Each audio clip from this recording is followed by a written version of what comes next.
ಸ್ನೇಹಿತರೆ, ಇದು ಡಿ.ಎಸ್. ನಾಗಭೂಷಣ ಅವರು ಬರೆದಿರುವ ಗಾಂಧಿ ಕಥನ. ಅಗ್ನಿಕುಂಡದಲ್ಲಿ ಜನಿಸಿದ ಭಾರತದ ಸ್ವಾತಂತ್ರ್ಯ. ಗಾಂಧಿ ನೌಖಾಲಿಯಲ್ಲಿ ಇನ್ನೂ ಹಳ್ಳಿ ತಿರುಗುತ್ತಿರುವಾಗಲೇ ಭಾರತದ ರಾಜಕಾರಣದ ಹಲವು ನಿರ್ಣಾಯಕ ಬೆಳವಣಿಗೆಗಳು ನಡೆದಿದ್ದವು.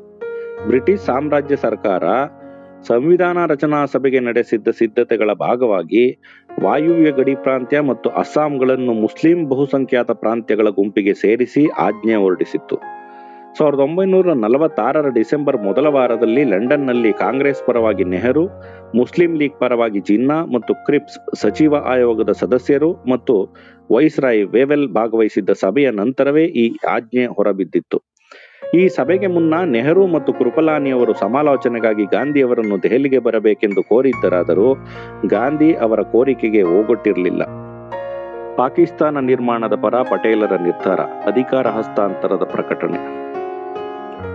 ಈ ಹೊತ್ತಿಗೆ ಈಗ ಕೇಂದ್ರ ಶಾಸನ ಸಭೆಯಲ್ಲಿ ಸಾಕಷ್ಟು ರೇಜಿಕೆಯನ್ನುಂಟು ಮಾಡುತ್ತಿರುವ ಮುಸ್ಲಿಂ ಲೀಗ್ನ ತಂಟೆಯನ್ನು ನಿವಾರಿಸಬಹುದು ಮತ್ತು ಕೇಂದ್ರ ಶಾಸನ ಸಭೆ ಸುಗಮವಾಗಿ ಕಾರ್ಯನಿರ್ವಹಿಸಬಹುದೆಂಬ ಕಾರಣಕ್ಕೆ ಭಾರತದ ವಿಭಜನೆಯನ್ನು ತಾತ್ವಿಕವಾಗಿ ಒಪ್ಪಿದ್ದ ಪಟೇಲರು ಈ ಆಜ್ಞೆಯನ್ನು ಪ್ರಬಲವಾಗಿ ವಿರೋಧಿಸಿದರು. ಗಾಂಧಿ ಈ ಸಂಬಂಧ ತಮ್ಮನ್ನು ಭೇಟಿ ಮಾಡಿದ ಅಸ್ಸಾಮಿನ ಕಾಂಗ್ರೆಸ್ಸಿಗರಿಗೆ ನೀವು ಕಾಂಗ್ರೆಸ್ನಿಂದ ಹೊರಬಿದ್ದು ಮುಸ್ಲಿಂ ಪ್ರಾಂತ್ಯಗಳ ಗುಂಪಿನಿಂದ ಹೊರಬರಬೇಕು ಎಂದು ಸೂಚಿಸಿದ್ದರು. ಜೊತೆಗೆ ಪಟೇಲರು ಸ್ವತಂತ್ರ ಸಾರ್ವಭೌಮ ಪಾಕಿಸ್ತಾನ ನಿರ್ಮಾಣದ ಪರವಾಗಿದ್ದಾರೆ ಎಂಬ ಸುದ್ದಿಯ ಬಗ್ಗೆಯೂ ಆತಂಕ ವ್ಯಕ್ತಪಡಿಸಿ ಅವರು ನೆಹರುಗೆ ಕಾಂಗ್ರೆಸ್ ತಮ್ಮೊಡನೆ ಸಮಾಲೋಚಿಸದೆ ಒಂದು ಅಭಿಪ್ರಾಯಕ್ಕೆ ಬರುತ್ತಿರುವುದರ ಬಗ್ಗೆ ತಮ್ಮ ಬೇಸರವನ್ನೂ ವ್ಯಕ್ತಪಡಿಸಿ ಪತ್ರ ಬರೆದಿದ್ದರು. ಇದೇ ವೇಳೆಗೆ ಜಿನ್ನಾ ಚಿಕ್ಕದೋ ದೊಡ್ಡದೋ ಆದರೆ ಸ್ವತಂತ್ರ ಸಾರ್ವಭೌಮ ಪಾಕಿಸ್ತಾನವಾದರೆ ಸಾಕು ಎಂದು ವೈಸ್ರಾಯ್ ಅವರಿಗೆ ತಿಳಿಸಿದ್ದರು. ಈ ಎಲ್ಲಾ ಬೆಳವಣಿಗೆಗಳಿಗೆ ಕಿರೀಟವಿಟ್ಟಂತೆ ಗಾಂಧಿ ಇನ್ನೂ ನೌಖಾಲಿಯಲ್ಲಿ ಇರುವಾಗಲೇ 1947ರ ಫೆಬ್ರವರಿ 20ರಂದು ಲಂಡನ್ನಲ್ಲಿ ಆ ದೇಶದ ಪ್ರಧಾನಮಂತ್ರಿ ಆಟ್ಲಿ ಅವರು ಒಂದು ಪ್ರಕಟಣೆ ಹೊರಡಿಸಿ 1947ರ ಜೂನ್ ತಿಂಗಳನ್ನು ಬ್ರಿಟಿಷರು ಭಾರತವನ್ನು ತ್ಯಜಿಸುವ ಗಡುವಾಗಿ ನಿಗದಿ ಮಾಡಿ ಆ ಮುನ್ನವೇ ಬ್ರಿಟಿಷ್ ಸರ್ಕಾರ ಆ ಹೊತ್ತಿಗೆ ಅಧಿಕಾರ ಹಸ್ತಾಂತರ ಸುಗಮವಾಗಿ ನಡೆಯಬಲ್ಲ ವ್ಯವಸ್ಥೆ ನಿರ್ಮಾಣವಾಗುವ ನಿರೀಕ್ಷೆಯನ್ನೂ ವ್ಯಕ್ತಪಡಿಸಿದ್ದರು. ಇಂತಹ ವ್ಯವಸ್ಥೆಯ ಮೇಲುಸ್ತುವಾರಿಗಾಗಿ ಎರಡನೇ ಮಹಾಯುದ್ಧದಲ್ಲಿ ದಕ್ಷಿಣ ಪೂರ್ವ ಏಷ್ಯಾದಲ್ಲಿ ಮಿತ್ರ ರಾಷ್ಟ್ರಗಳ ಸೇನೆಯ ಪ್ರಧಾನ ದಂಡನಾಯಕನಾಗಿದ್ದ ನೌಕಾ ಸೇನಾನಿ Lord Louis Admiral Mountbatten ಅವರನ್ನು ವೇಮೆಲ್ ಜಾಗದಲ್ಲಿ ವೈಸ್ರಾಯ್ ಆಗಿ ನೇಮಿಸಲಾಗಿದ್ದು ಅವರು ಮಾರ್ಚ್ 3ನೇ ವಾರದಲ್ಲಿ ಅಧಿಕಾರ ಸ್ವೀಕರಿಸಲಿದ್ದರು. ಇದನ್ನು ಪತ್ರಿಕೆಗಳಲ್ಲಿ ಓದಿದ ಗಾಂಧಿಯವರಿಗೆ ಅಧಿಕಾರ ಹಸ್ತಾಂತರ ರಾಷ್ಟ್ರ ವಿಭಜನೆಯೊಂದಿಗೆ ನಡೆಸಲು ಬ್ರಿಟಿಷರು ಸಿದ್ಧತೆ ನಡೆಸಿದ್ದಾರೆ ಎಂಬ ದಟ್ಟ ವಾಸನೆ ಬಡಿದಿತ್ತು. ಹಾಗೆ ಪ್ರಕಟಣೆ ಸಹಜವಾಗಿಯೇ ಭಾರತೀಯ ರಾಜಕೀಯ ವಲಯಗಳಲ್ಲಿ ದೊಡ್ಡ ಸಂಚಲನವನ್ನೇ ಉಂಟು ಮಾಡಿತ್ತು. ದೇಶ ವಿಭಜನೆ ಸಮೀಪಿಸುತ್ತಿದೆ ಎಂಬ ಭಾವನೆ ಎಲ್ಲ ಪಕ್ಷಗಳಲ್ಲಿಯೂ ಮೂಡತೊಡಗಿ ತಮ್ಮ ಕಡೆಯ ಪಟ್ಟುಗಳನ್ನು ಸಿದ್ಧಪಡಿಸಿಕೊಳ್ಳತೊಡಗಿದರು. ಹೇಗೂ ಈಗ ಬಂಗಾಳ, ಸಿಂಧ್ ಮತ್ತು ಬಲೂಚಿಸ್ತಾನ ಮುಸ್ಲಿಂ ಲೀಗ್ನ ಆಡಳಿತದಲ್ಲಿವೆ. ಅವು ಪಾಕಿಸ್ತಾನ ಸೇರುವುದು ಸಹಜವೇ. ಆದರೆ ಬಂಗಾಳದಲ್ಲಿ ಹಿಂದೂ ಜನಸಂಖ್ಯೆ ಗಣನೀಯವಾಗಿ ಇರುವುದರಿಂದ ಇದನ್ನು ಇಡಿಯಾಗಿ ಪಾಕಿಸ್ತಾನಕ್ಕೆ ಒಪ್ಪಿಸುವುದಕ್ಕೆ ಹಲವರ ವಿರೋಧ ವ್ಯಕ್ತವಾಯಿತು. ಮುಖ್ಯವಾಗಿ ಬಂಗಾಳದ ಹಿಂದೂ ಮಹಾಸಭಾ ನಾಯಕ ಶ್ಯಾಮ್ ಪ್ರಸಾದ್ ಮುಖರ್ಜಿಯವರಿಂದ. ಆಗ ಬಂಗಾಳದ ಹೈಮಾಚರ್ ಎಂಬ ಹಳ್ಳಿಯಲ್ಲಿದ್ದ ಗಾಂಧಿಯವರನ್ನು ಈ ಬಗ್ಗೆ ಕೇಳಿದಾಗ ಅವರು ಯಾರನ್ನೂ ಬಲವಂತದಿಂದ ಎಲ್ಲಿಯೂ ಸೇರಿಸಬಾರದೆಂಬುದು ನನ್ನ ಅಭಿಪ್ರಾಯವಾಗಿದೆ ಎಂದು ತಾವು ಅಖಂಡ ಭಾರತ ಮತ್ತು ಅಖಂಡ ಬಂಗಾಳದ ಪರವಾಗಿರುವುದಾಗಿ ಹೇಳಿದರಲ್ಲದೆ ಹಿಂದೂ ಮುಸ್ಲಿಮರು ಪ್ರೀತಿ ಸೌಹಾರ್ದಗಳೊಡನೆ ಬಾಳುವ ಅಂತಿಮ ನಿಶ್ಚಯದ ಕಾಲವೀಗ ಬಂದಿದೆ ಎಂದರು. ಬಿಹಾರದಲ್ಲಿ ಪಕ್ಷಪಾತಿ ಕಾಂಗ್ರೆಸ್ ಸರ್ಕಾರ, ಪಂಜಾಬ್ನಲ್ಲಿ ವಿಭಜನೆಯ ಗಲಭೆಗೆ ಮಣಿದ ಕಾಂಗ್ರೆಸ್. ಮಾರ್ಚ್ ಮೊದಲ ವಾರದಲ್ಲಿ ಬಂಗಾಳದಿಂದ ಬಿಹಾರಕ್ಕೆ ಬಂದ ಗಾಂಧಿ ಆ ರಾಜ್ಯದಲ್ಲಿ ನಡೆದಿದ್ದ ಕೋಮು ದಂಗೆಯನ್ನು ನಿಲ್ಲಿಸಲು ವಿವಿಧ ಊರುಗಳನ್ನು ಸುತ್ತಾಡತೊಡಗಿದರು. ಜನರೊಡನೆ ಮಾತನಾಡಿದರು, ಸಭೆ ನಡೆಸಿದರು. ಈ ಸಂಬಂಧ ಈಗಾಗಲೇ ಕಾರ್ಯನಿರತರಾಗಿದ್ದ ಜೆಪಿ ಈ ರಾಜ್ಯದಲ್ಲಿ ಆಕ್ರಮಣ ಹಿಂದೂಗಳದ್ದೇ ಆಗಿದ್ದು ಬಹುತೇಕ ಬಲುಪಶುಗಳು ಮುಸ್ಲಿಮರೇ ಆಗಿದ್ದಾರೆಂದು, ಶ್ರೀಕೃಷ್ಣ ಸಿನ್ಹಾರ ಕಾಂಗ್ರೆಸ್ ಸರ್ಕಾರ ದಂಗೆಯನ್ನು ಅಡಗಿಸುವಲ್ಲಿ ನಿಷ್ಪಕ್ಷಪಾತವಾಗಿ ವರ್ತಿಸುತ್ತಿಲ್ಲವೆಂದು ದೂರಿದ್ದರು. ಗಾಂಧಿ ತಮ್ಮ ಸುತ್ತಾಟ ಮತ್ತು ಮಾತುಕತೆಗಳಲ್ಲಿಯೂ ಇದನ್ನೇ ಕೇಳಿದ್ದರು. ಅವರು ಕಾಂಗ್ರೆಸ್ಸಿಗರು ಕೋಮುವಾದಿಗಳು, ಅಪ್ರಾಮಾಣಿಕರು ಆಗಿರುವುದು ಖೇದಕರವೆಂದು ಹೇಳಿ ಪ್ರಾಂತೀಯ ಸರ್ಕಾರಕ್ಕೆ ಛೀಮಾರಿ ಹಾಕಿದರು. ಆದರೂ ಈ ಹೊತ್ತಿಗೆ ಸಾವಿರಾರು ಜನರ ಮಾರಣ ಹೋಮವಾಗಿತ್ತು. ಅಷ್ಟೇ ಇನ್ನಷ್ಟು ಜನ ಮನೆ ಮಠ ಕಳೆದುಕೊಂಡು ನಿರ್ಗತಿಕರಾಗಿದ್ದರು. ಇವರಲ್ಲಿ ಹೆಚ್ಚಿನವರು ಮುಸ್ಲಿಮರೇ ಆಗಿದ್ದರು. ಇತ್ತ ಮುಸ್ಲಿಂ ಲೀಗ್ ತನ್ನ ಸರ್ಕಾರವಿರದ ಆದರೆ ಮುಸ್ಲಿಂ ಜನಬಾಹುಳ್ಯವಿರುವ ವಾಯುವ್ಯ ಗಡಿ ಪ್ರಾಂತ್ಯ ಮತ್ತು ಪಂಜಾಬ್ಗಳು ಎಲ್ಲಿ ತನ್ನ ಕೈ ಮೀರಿ ಹೋಗುತ್ತದೋ ಎಂಬ ಆತಂಕದಿಂದ ಆ ಸರ್ಕಾರಗಳು ಅಪವಿತ್ರ ಮೈತ್ರಿಯ ಅಸ್ಥಿರ ಸರ್ಕಾರಗಳಾಗಿರುವುದರಿಂದ ಅವನ್ನು ವಜಾ ಮಾಡಬೇಕೆಂದು ಆಯಾ ಪ್ರಾಂತ್ಯಗಳ ಗವರ್ನರ್ಗಳನ್ನು ಒತ್ತಾಯಿಸಿದರಲ್ಲದೆ ಪಂಜಾಬ್ನಲ್ಲಿ ತನ್ನ ಬೇಡಿಕೆಯನ್ನು ಒತ್ತಾಯಿಸಿ ಗಲಭೆ ಗದ್ದಲಗಳನ್ನೆಬ್ಬಿಸಿತು. ಎಲ್ಲೆಲ್ಲೂ ಮುಸ್ಲಿಂ ಲೀಗ್ನ ಧ್ವಜಗಳು ಹಾರಾಡಿದವು. ಜನಜೀವನ ಅಸ್ತವ್ಯಸ್ತಗೊಂಡಿತು. ಪಂಜಾಬ್ನಲ್ಲಿ ಕಾಂಗ್ರೆಸ್ ಮತ್ತು ಅಕಾಲಿ ಸಿಖ್ರೊಂದಿಗೆ ಮೈತ್ರಿ ಸರ್ಕಾರ ರಚಿಸಿದ್ದ ಯೂನಿಯನಿಸ್ಟ್ ಪಕ್ಷದ ಬಿಜಾರ್ ಅವರನ್ನು ಇಸ್ಲಾಂ ದ್ರೋಹಿ ಎಂದು ಕರೆದು ಅವರಲ್ಲಿ ಆತಂಕ ಹುಟ್ಟಿಸಲಾಯಿತು. ಒತ್ತಡ ತಾಳಲಾರದೆ ಅವರು ತಮ್ಮ ಸ್ಥಾನಕ್ಕೆ ರಾಜೀನಾಮೆ ನೀಡಿದರು. ನಂತರದಲ್ಲೇ ಗವರ್ನರ್ ವಿರೋಧ ಪಕ್ಷವಾಗಿದ್ದ ಮುಸ್ಲಿಂ ಲೀಗ್ಗೆ ಸರ್ಕಾರ ರಚಿಸಲು ಆಹ್ವಾನ ನೀಡಿದರು. ಮಾರ್ಚ್ 4ರಂದು ಶಾಸನಸಭೆ ಸಮಾವೇಶಗೊಂಡಾಗ ಹೊರಗೆ ಹೊಸ ಸರ್ಕಾರದ ವಿರುದ್ಧ ಘೋಷಣೆ ಕೂಗುವ ಭಾರೀ ಜನಸಮೂಹವೇ ಸೇರಿತ್ತು. ಇದನ್ನು ತಿಳಿದ ಅಕಾಲಿ ನಾಯಕ ಮಾಸ್ಟರ್ ತಾರಾ ಸಿಂಗ್ ಕತ್ತಿ ಹಿರಿಯುತ್ತಾ ಒಬ್ಬ ಸಿಖ್ನನ್ನು ಯಾರೂ ಬಗ್ಗಿ ಬಡಿಯಲು ಸಾಧ್ಯವಿಲ್ಲ ಎಂದು ಎಚ್ಚರಿಕೆ ನೀಡಿದರು. ಕಾಂಗ್ರೆಸ್ ಮತ್ತು ಅಕಾಲಿಗಳು ಜಂಟಿಯಾಗಿ ಪಾಕಿಸ್ತಾನ್ ವಿರೋಧಿ ದಿನದ ಆಚರಣೆಗಾಗಿ ಕರೆ ನೀಡಿದವು. ಅಯ್ಯೋ ರಾಮ, ವಿಚಿತ್ರ ಕತೆ. ಮರುದಿನವೇ ಪ್ರಾಂತ್ಯದಾದ್ಯಂತ ಗಲಭೆಗಳು ಆರಂಭವಾದವು. ಎರಡನೇ ಮಹಾಯುದ್ಧದಲ್ಲಿ ಸೈನಿಕರಾಗಿ ಹೋರಾಡಿದ್ದ ಮುಸ್ಲಿಂ ಮತ್ತು ಸಿಖ್ ಪಂಜಾಬಿಗಳು ಗಲಭೆಯನ್ನು ಒಂದು ದಾರುಣ ಹತ್ಯಾಕಾಂಡವನ್ನಾಗಿ ಪರಿವರ್ತಿಸಿದರು. ಇದರ ಪರಿಣಾಮವಾಗಿ ಆ ಪ್ರಾಂತ್ಯದ ಮುಸ್ಲಿಂ ಲೀಗ್ ಸರ್ಕಾರ ರಾಜೀನಾಮೆ ನೀಡಿತು. ಅಲ್ಲಿ ಮಾರ್ಚ್ 5ರಂದು ಗವರ್ನರ್ ಆಡಳಿತವನ್ನು ಹೇರಲಾಯಿತು. ಒಂದು ವಾರದಲ್ಲಿ ಪ್ರಾಂತ್ಯದಾದ್ಯಂತ 1,000ಕ್ಕೂ ಹೆಚ್ಚು ಜನರ ಹತ್ಯೆಯಾಗಿತ್ತು. ಇದರಲ್ಲಿ ವೈಸ್ರಾಯ್ ವೇವೆಲ್ ಮತ್ತು ಗೃಹ ಮಂತ್ರಿ ಪಟೇಲರ ನಿಷ್ಕ್ರಿಯತೆಯೂ ಕೆಲಸ ಮಾಡಿತ್ತು. ಇದಕ್ಕೆ ಪಟೇಲರ ಪ್ರತಿಕ್ರಿಯೆ ಪಂಜಾಬನ್ನು ಹಿಂದೂ ಮತ್ತು ಮುಸ್ಲಿಂ ಪಂಜಾಬ್ಗಳಾಗಿ ಒಡೆಯಬೇಕೆಂಬ ಬೇಡಿಕೆಯಾಗಿತ್ತು. ಅವರು ಮಾರ್ಚ್ 4ರಂದು ತಮ್ಮ ಹಿಂದೂವಾದಿ ಗೆಳೆಯ ಕಾಂಜಿ ದ್ವಾರಕಾದಾಸ್ ಅವರಿಗೆ ಬರೆದ ಪತ್ರದಲ್ಲಿ ಪಾಕಿಸ್ತಾನ ನಿರ್ಮಾಣ ಅನಿವಾರ್ಯವೇ ಆದರೆ ಬಂಗಾಳ ಮತ್ತು ಪಂಜಾಬ್ಗಳ ವಿಭಜನೆಯೂ ಅನಿವಾರ್ಯವೆಂದು ಅಭಿಪ್ರಾಯಪಟ್ಟಿದ್ದರು.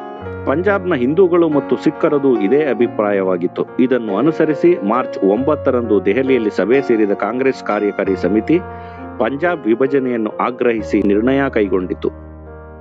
ಬಿಹಾರದಲ್ಲಿದ್ದ ಗಾಂಧಿ ಇದನ್ನು ಪತ್ರಿಕೆಗಳಲ್ಲಿ ಓದಿ ವಿಷಾದಪಟ್ಟರು. ಇದು ಮುಸ್ಲಿಂ ಲೀಗ್ನ ಹಿಂಸಾಚಾರಕ್ಕೆ ಕಾಂಗ್ರೆಸ್ಸಿನ ಶರಣಾಗತಿಯ ಸೂಚನೆಯಾಗಿದೆ ಎಂದರು. ಅಲ್ಲದೆ ಪಾಕಿಸ್ತಾನ ನಿರ್ಮಾಣಕ್ಕೆ ಕಾಂಗ್ರೆಸ್ಸಿನ ಒಪ್ಪಿಗೆಯ ಸೂಚನೆಯಾಗಿಯೂ ಕಂಡಿತು. ಅವರು ಹೀಗೆ ಒಂದು ಹೇಳಿಕೆ ನೀಡಿದರು. ನನ್ನ ಆಪ್ತ ಮಿತ್ರರಾದ ಜಿನ್ನಾ ಸಾಹೇಬರು, ಪಾಕಿಸ್ತಾನವನ್ನು ನೀವು ಒಪ್ಪಿಕೊಳ್ಳದಿದ್ದರೆ ನಿಮ್ಮನ್ನು ಕೊಂದಾದರೂ ಅದನ್ನು ದಕ್ಕಿಸಿಕೊಂಡೇನು ಎಂದು ಹೇಳಿದರೆ ನಾನು ಆಗಬಹುದು ಎನ್ನುತ್ತೇನೆ. ಆದರೆ ಹಾಗೆ ಮಾಡುವ ಮುನ್ನ ಪಾಕಿಸ್ತಾನದ ಕಲ್ಪನೆ ರಾಜಕೀಯವಾಗಿ ಸಮರ್ಪಕವೂ ಯೋಗ್ಯವಾದುದ್ದು ಮತ್ತು ಇದನ್ನು ಹಿಂದೂಗಳು ನಿಷ್ಕಾರಣವಾಗಿ ವಿರೋಧಿಸುತ್ತಾರೆ ಎಂಬುದನ್ನು ನನಗೆ ಮನವರಿಕೆ ಮಾಡಿಕೊಡಬೇಕು. ಹಾಗೆ ತಮ್ಮನ್ನು ಭೇಟಿ ಮಾಡಿದ ಅಬ್ದುಲ್ ಗಫರ್ ಖಾನ್ ಅವರಿಗೆ ಇದೇ ದಾಟಿಯಲ್ಲಿ ಪಾಕಿಸ್ತಾನ ನಿರ್ಮಾಣವಾಗುವುದಾದರೆ ಅದಕ್ಕೆ ಸೇರಬೇಕಾದ ಪ್ರದೇಶಗಳ ಜನರ ಒಲವಿನ ಆಧಾರದ ಮೇಲೆ ನಿರ್ಮಾಣವಾಗಬೇಕು, ಬಲಾತ್ಕಾರ ಹಿಂಸಾಚಾರಗಳ ಮೂಲಕ ಅಲ್ಲ. ಅದು ಹಾಗೆ ನಿರ್ಮಾಣವಾಗದಿದ್ದರೆ ಅದೊಂದು ಶಾಪವೇ ಆದೀತು ಎಂದಿದ್ದರು. ಜಿನ್ನಾಗೆ ಅಧಿಕಾರ ನೀಡಿ ದೇಶ ಉಳಿಸಿ ಗಾಂಧಿ ಸಲಹೆ. ಗಾಂಧಿ ಪಂಜಾಬ್ ವಿಭಜನೆ ಕುರಿತ ಕಾಂಗ್ರೆಸ್ ನಿರ್ಣಯದ ಅಗತ್ಯ ಮತ್ತು ಅನಿವಾರ್ಯತೆಯನ್ನು ತಮಗೆ ವಿವರಿಸುವಂತೆ ನೆಹರು ಮತ್ತು ಪಟೇಲರಿಗೆ ಪತ್ರ ಬರೆದರು. ಅವರಿಬ್ಬರೂ ಉತ್ತರ ಬರೆದು ಕಾರ್ಯಕಾರಿ ಸಮಿತಿ ಸಾಕಷ್ಟು ಯೋಚಿಸಿ ಒಮ್ಮತದಿಂದ ತೆಗೆದುಕೊಂಡ ನಿರ್ಣಯವೆಂದು ತಿಳಿಸಿದ್ದರು. ಪಟೇಲರು ತಮ್ಮ ಪತ್ರದಲ್ಲಿ ಪಂಜಾಬ್ನ ಬೆಂಕಿ ದೆಹಲಿಯ ಬಾಗಿಲಿಗೆ ಬರುವ ಆತಂಕವಿದೆಯೆಂದು, ಇದರ ವಿವರಗಳನ್ನೆಲ್ಲ ದೂರದ ನೌಕಾಲಿಯಲ್ಲೋ ಬಿಹಾರದಲ್ಲೋ ಇರುವ ಗಾಂಧಿಯವರಿಗೆ ತಿಳಿಸಿ ಅಭಿಪ್ರಾಯ ಪಡೆಯುವ ವ್ಯವಧಾನ ಇರಲಿಲ್ಲವೆಂದು ತಿಳಿಸಿದರು. ಈ ಉತ್ತರಗಳು ಗಾಂಧಿಯವರಿಗೆ ಸಂಪೂರ್ಣ ಒಪ್ಪಿಗೆಯಾಗಲಿಲ್ಲ. ಈ ಮಧ್ಯೆ ಗಾಂಧಿಯವರ ಹಲವಾರು ಸ್ನೇಹಿತರು ಪಂಜಾಬ್ ಪರಿಸ್ಥಿತಿಯನ್ನು ವಿವರಿಸಿ ಅವರು ಮಾತ್ರ ಈ ಪರಿಸ್ಥಿತಿಯನ್ನು ತಹಬಂದಿಗೆ ತರಬಹುದೆಂದು ತಿಳಿಸಿ ಅವರು ಬಹುಬೇಗ ಬಿಹಾರದಿಂದ ವಾಪಸ್ ಬರಬೇಕೆಂದು ಆಗ್ರಹಿಸಿದ್ದರು. ಇದೇ ವೇಳೆಯಲ್ಲಿ ಮಾರ್ಚ್ 22ರಂದು ಮೌಂಟ್ ಬ್ಯಾಟನ್ ದೆಹಲಿಗೆ ಬಂದು ಹೊಸ ವೈಸ್ರಾಯ್ ಆಗಿ ಅಧಿಕಾರ ವಹಿಸಿಕೊಂಡರು. ನಂತರ ಅವರು ಮಾಡಿದ ಮೊದಲ ಕೆಲಸವೆಂದರೆ ಅಧಿಕಾರ ಹಸ್ತಾಂತರದ ವಿಧಿವಿಧಾನಗಳನ್ನು ಕುರಿತ ಸಮಾಲೋಚನೆಗಾಗಿ ಆದಷ್ಟು ಬೇಗ ದೆಹಲಿಗೆ ಬರುವಂತೆ ಗಾಂಧಿಯವರಿಗೆ ತಂತಿ ಕಳುಹಿಸಿದ್ದು. ಏಪ್ರಿಲ್ 1 ಹಾಗೂ 2ರಂದು ದೆಹಲಿಯಲ್ಲಿ ನೆಹರು ಅವರ ಪ್ರಯತ್ನದಿಂದಾಗಿ ಏಷ್ಯಾದ ನಾಯಕರ ಸಮ್ಮೇಳನವೊಂದು ಏರ್ಪಾಡಾಗಿತ್ತು ಮತ್ತು ಅದನ್ನು ಗಾಂಧಿಯವರೇ ಉದ್ಘಾಟಿಸಬೇಕಿತ್ತು. ಹಾಗಾಗಿ ಮಾರ್ಚ್ 31ರಂದು ಪಾಟ್ನಾದಿಂದ ಹೊರಟ ಗಾಂಧಿ ಏಪ್ರಿಲ್ 1ರಂದು ದೆಹಲಿ ತಲುಪಿದರು. ಅವರನ್ನು ರೈಲ್ವೆ ನಿಲ್ದಾಣದಲ್ಲಿಯೇ ಭೇಟಿ ಮಾಡಿದ ಪಟೇಲರು ಇತ್ತೀಚಿನ ರಾಜಕೀಯ ಪರಿಸ್ಥಿತಿಯನ್ನು ವಿವರಿಸಿದರು. ಅಂದು ಬೆಳಿಗ್ಗೆಯೇ ಮೌಂಟ್ ಬ್ಯಾಟನ್ ಅವರನ್ನು ಭೇಟಿ ಮಾಡಿದ ಗಾಂಧಿ ಹೊಸ ಪರಿಚಯದ ಉಭಯ ಕುಶಲೋಪರಿಯಾದ ನಂತರ ಅಧಿಕಾರ ಹಸ್ತಾಂತರದ ಸಮಸ್ಯೆಯ ಬಗ್ಗೆ ಚರ್ಚಿಸಿದರು.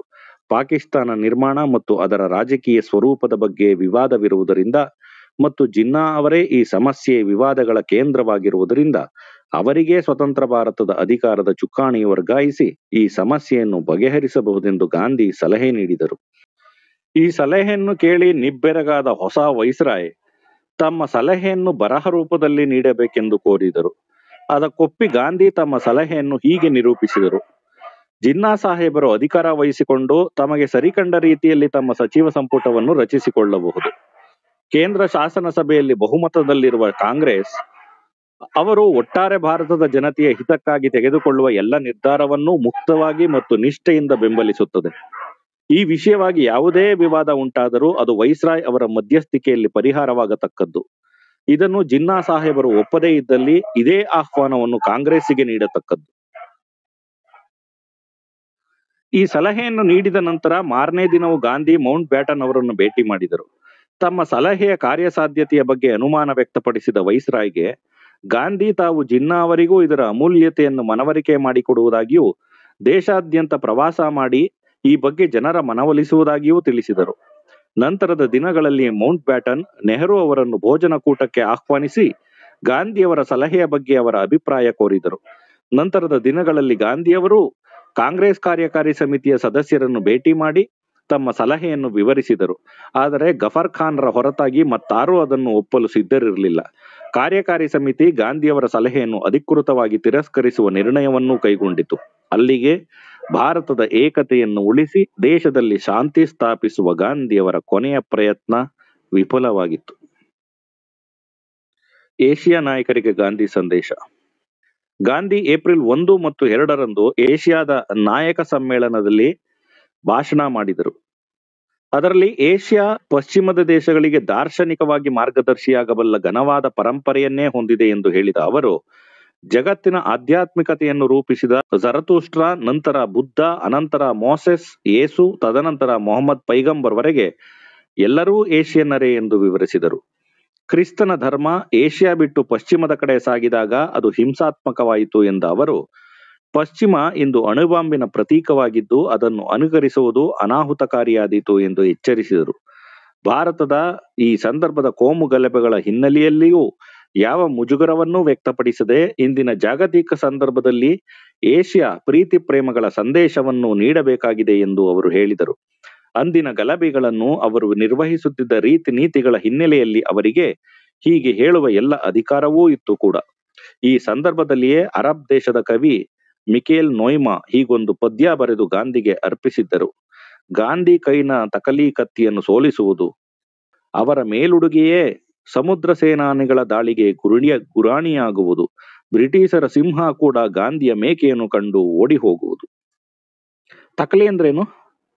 ನೂಲು ಸಾಧನ, ನೂಲುವುದು. ಓಕೆ ಓಕೆ, ನೂಲು ನೇಯ್ದು ಚರ್ಕ. ಇದು ಒರಿಜಿನಲ್ ಪದ್ಯ ಏನು ಅಂತ ನೋಡ್ಬೇಕು. ನೂಲು ಸುತ್ತು ಅಂತ ಮಿಕೇಲ್ ನೋಯ್ಮಾ ಮೊನ್ನೆ ಕಳಿಸಿದ್ನಲ್ಲ ವಿಜಯ್ ನಿಮ್ಗೆ ಚಿತ್ರ ಅದರದ್ದು. ಅದೇ ಗೊತ್ತಾಯ್ತು. ಒಬ್ರು ಯಾರೋ ಬಂದ್ಬಿಟ್ಟವ್ರೆ ಸ್ವತಂತ್ರ ಹೋರಾಟಗಾರರು. ಮಾತಾಡಿ ಪ್ರದೀಪ್ ಅವ್ರೆ. ನಿಮ್ಮ ಬಲ ತುದಿಯಲ್ಲಿ ಒಂದು ಮೈಕ್ ನ ಸಿಂಬಲ್ ಇದೆ, ಅದನ್ನ ಟ್ಯಾಪ್ ಮಾಡಿದ್ರೆ ನೀವು ಮಾತಾಡ್ಬೋದು. ಓಕೆ ಸರ್, ಮಾಡಿದ್ದೀನಿ ನೋಡಿ ಸರ್. ಮಾತಾಡಿ ಸರ್. ಹೇಳಿ ಸರ್, ಎಲ್ಲರಿಗೂ ನಮಸ್ಕಾರ. ಹೇಳಿ ಸರ್. ನೀವು ಮಾಲೂರ್ ಪ್ರದೀಪ್ ತಾನೆ? Yes sir. ಯಾಕೆ ಸರ್ DP ಚೇಂಜ್ ಆಗ್ಬಿಡ್ತದೆ? ನಮಸ್ಕಾರ. ಒಂದ್ 5 ನಿಮಿಷ ಕೆಳಗಿರಿ. ದೊಡ್ಡ ನಮಸ್ಕಾರ. ಈಗ್ಲೇ ಬರ್ಬೇಕಿತ್ತು ನೀವು. ರಾಮೇಶ್ವರಕ್ಕೆ ಹೋದ್ರು ಶನೇಶ್ವರನ್ ಕಾಟ ತಪ್ಪಲಿಲ್ಲ ಅಂದಂಗೆ. ಪ್ರಾರ್ಥನಾ ಸಭೆಯಲ್ಲಿ ಪ್ರತಿಭಟನೆ, ಬಿಹಾರದಲ್ಲಿ ಗಮನ ಸೆಳೆದ ಪರಿಹಾರ ಕಾರ್ಯ.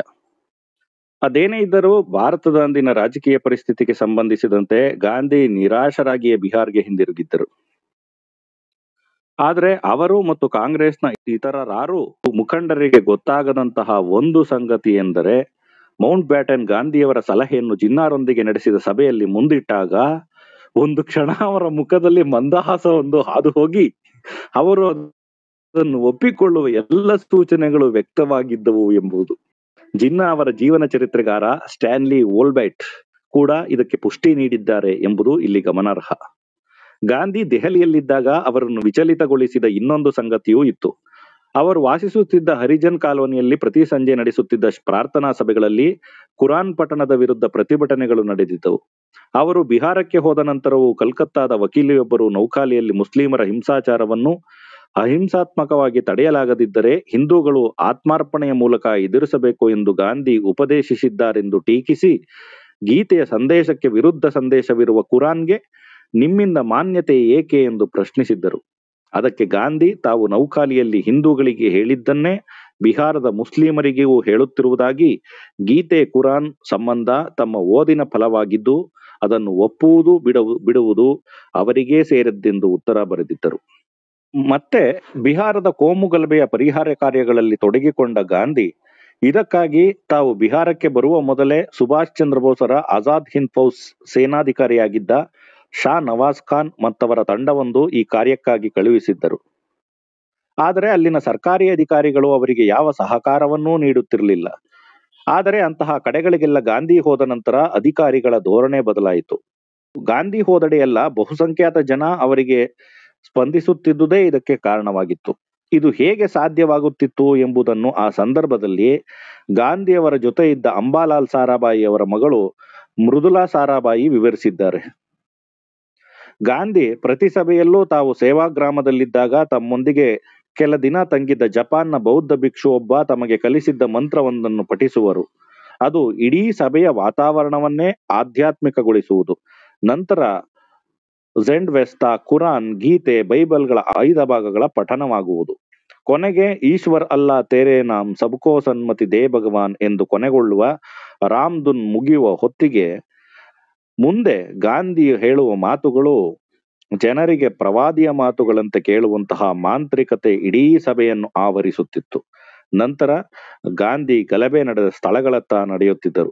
ಸಾಮಾನ್ಯವಾಗಿ ಅಂತಹುದೇನೂ ನಡೆಯದಿಲ್ಲ ಎನ್ನುತ್ತಿದ್ದ ಅಧಿಕಾರಿಗಳ ಮಾತುಗಳಿಗೆ ಕಿವಿಗೊಡದೆ ತೀವ್ರ ತನಿಖೆ ನಡೆಸುತ್ತಿದ್ದರು.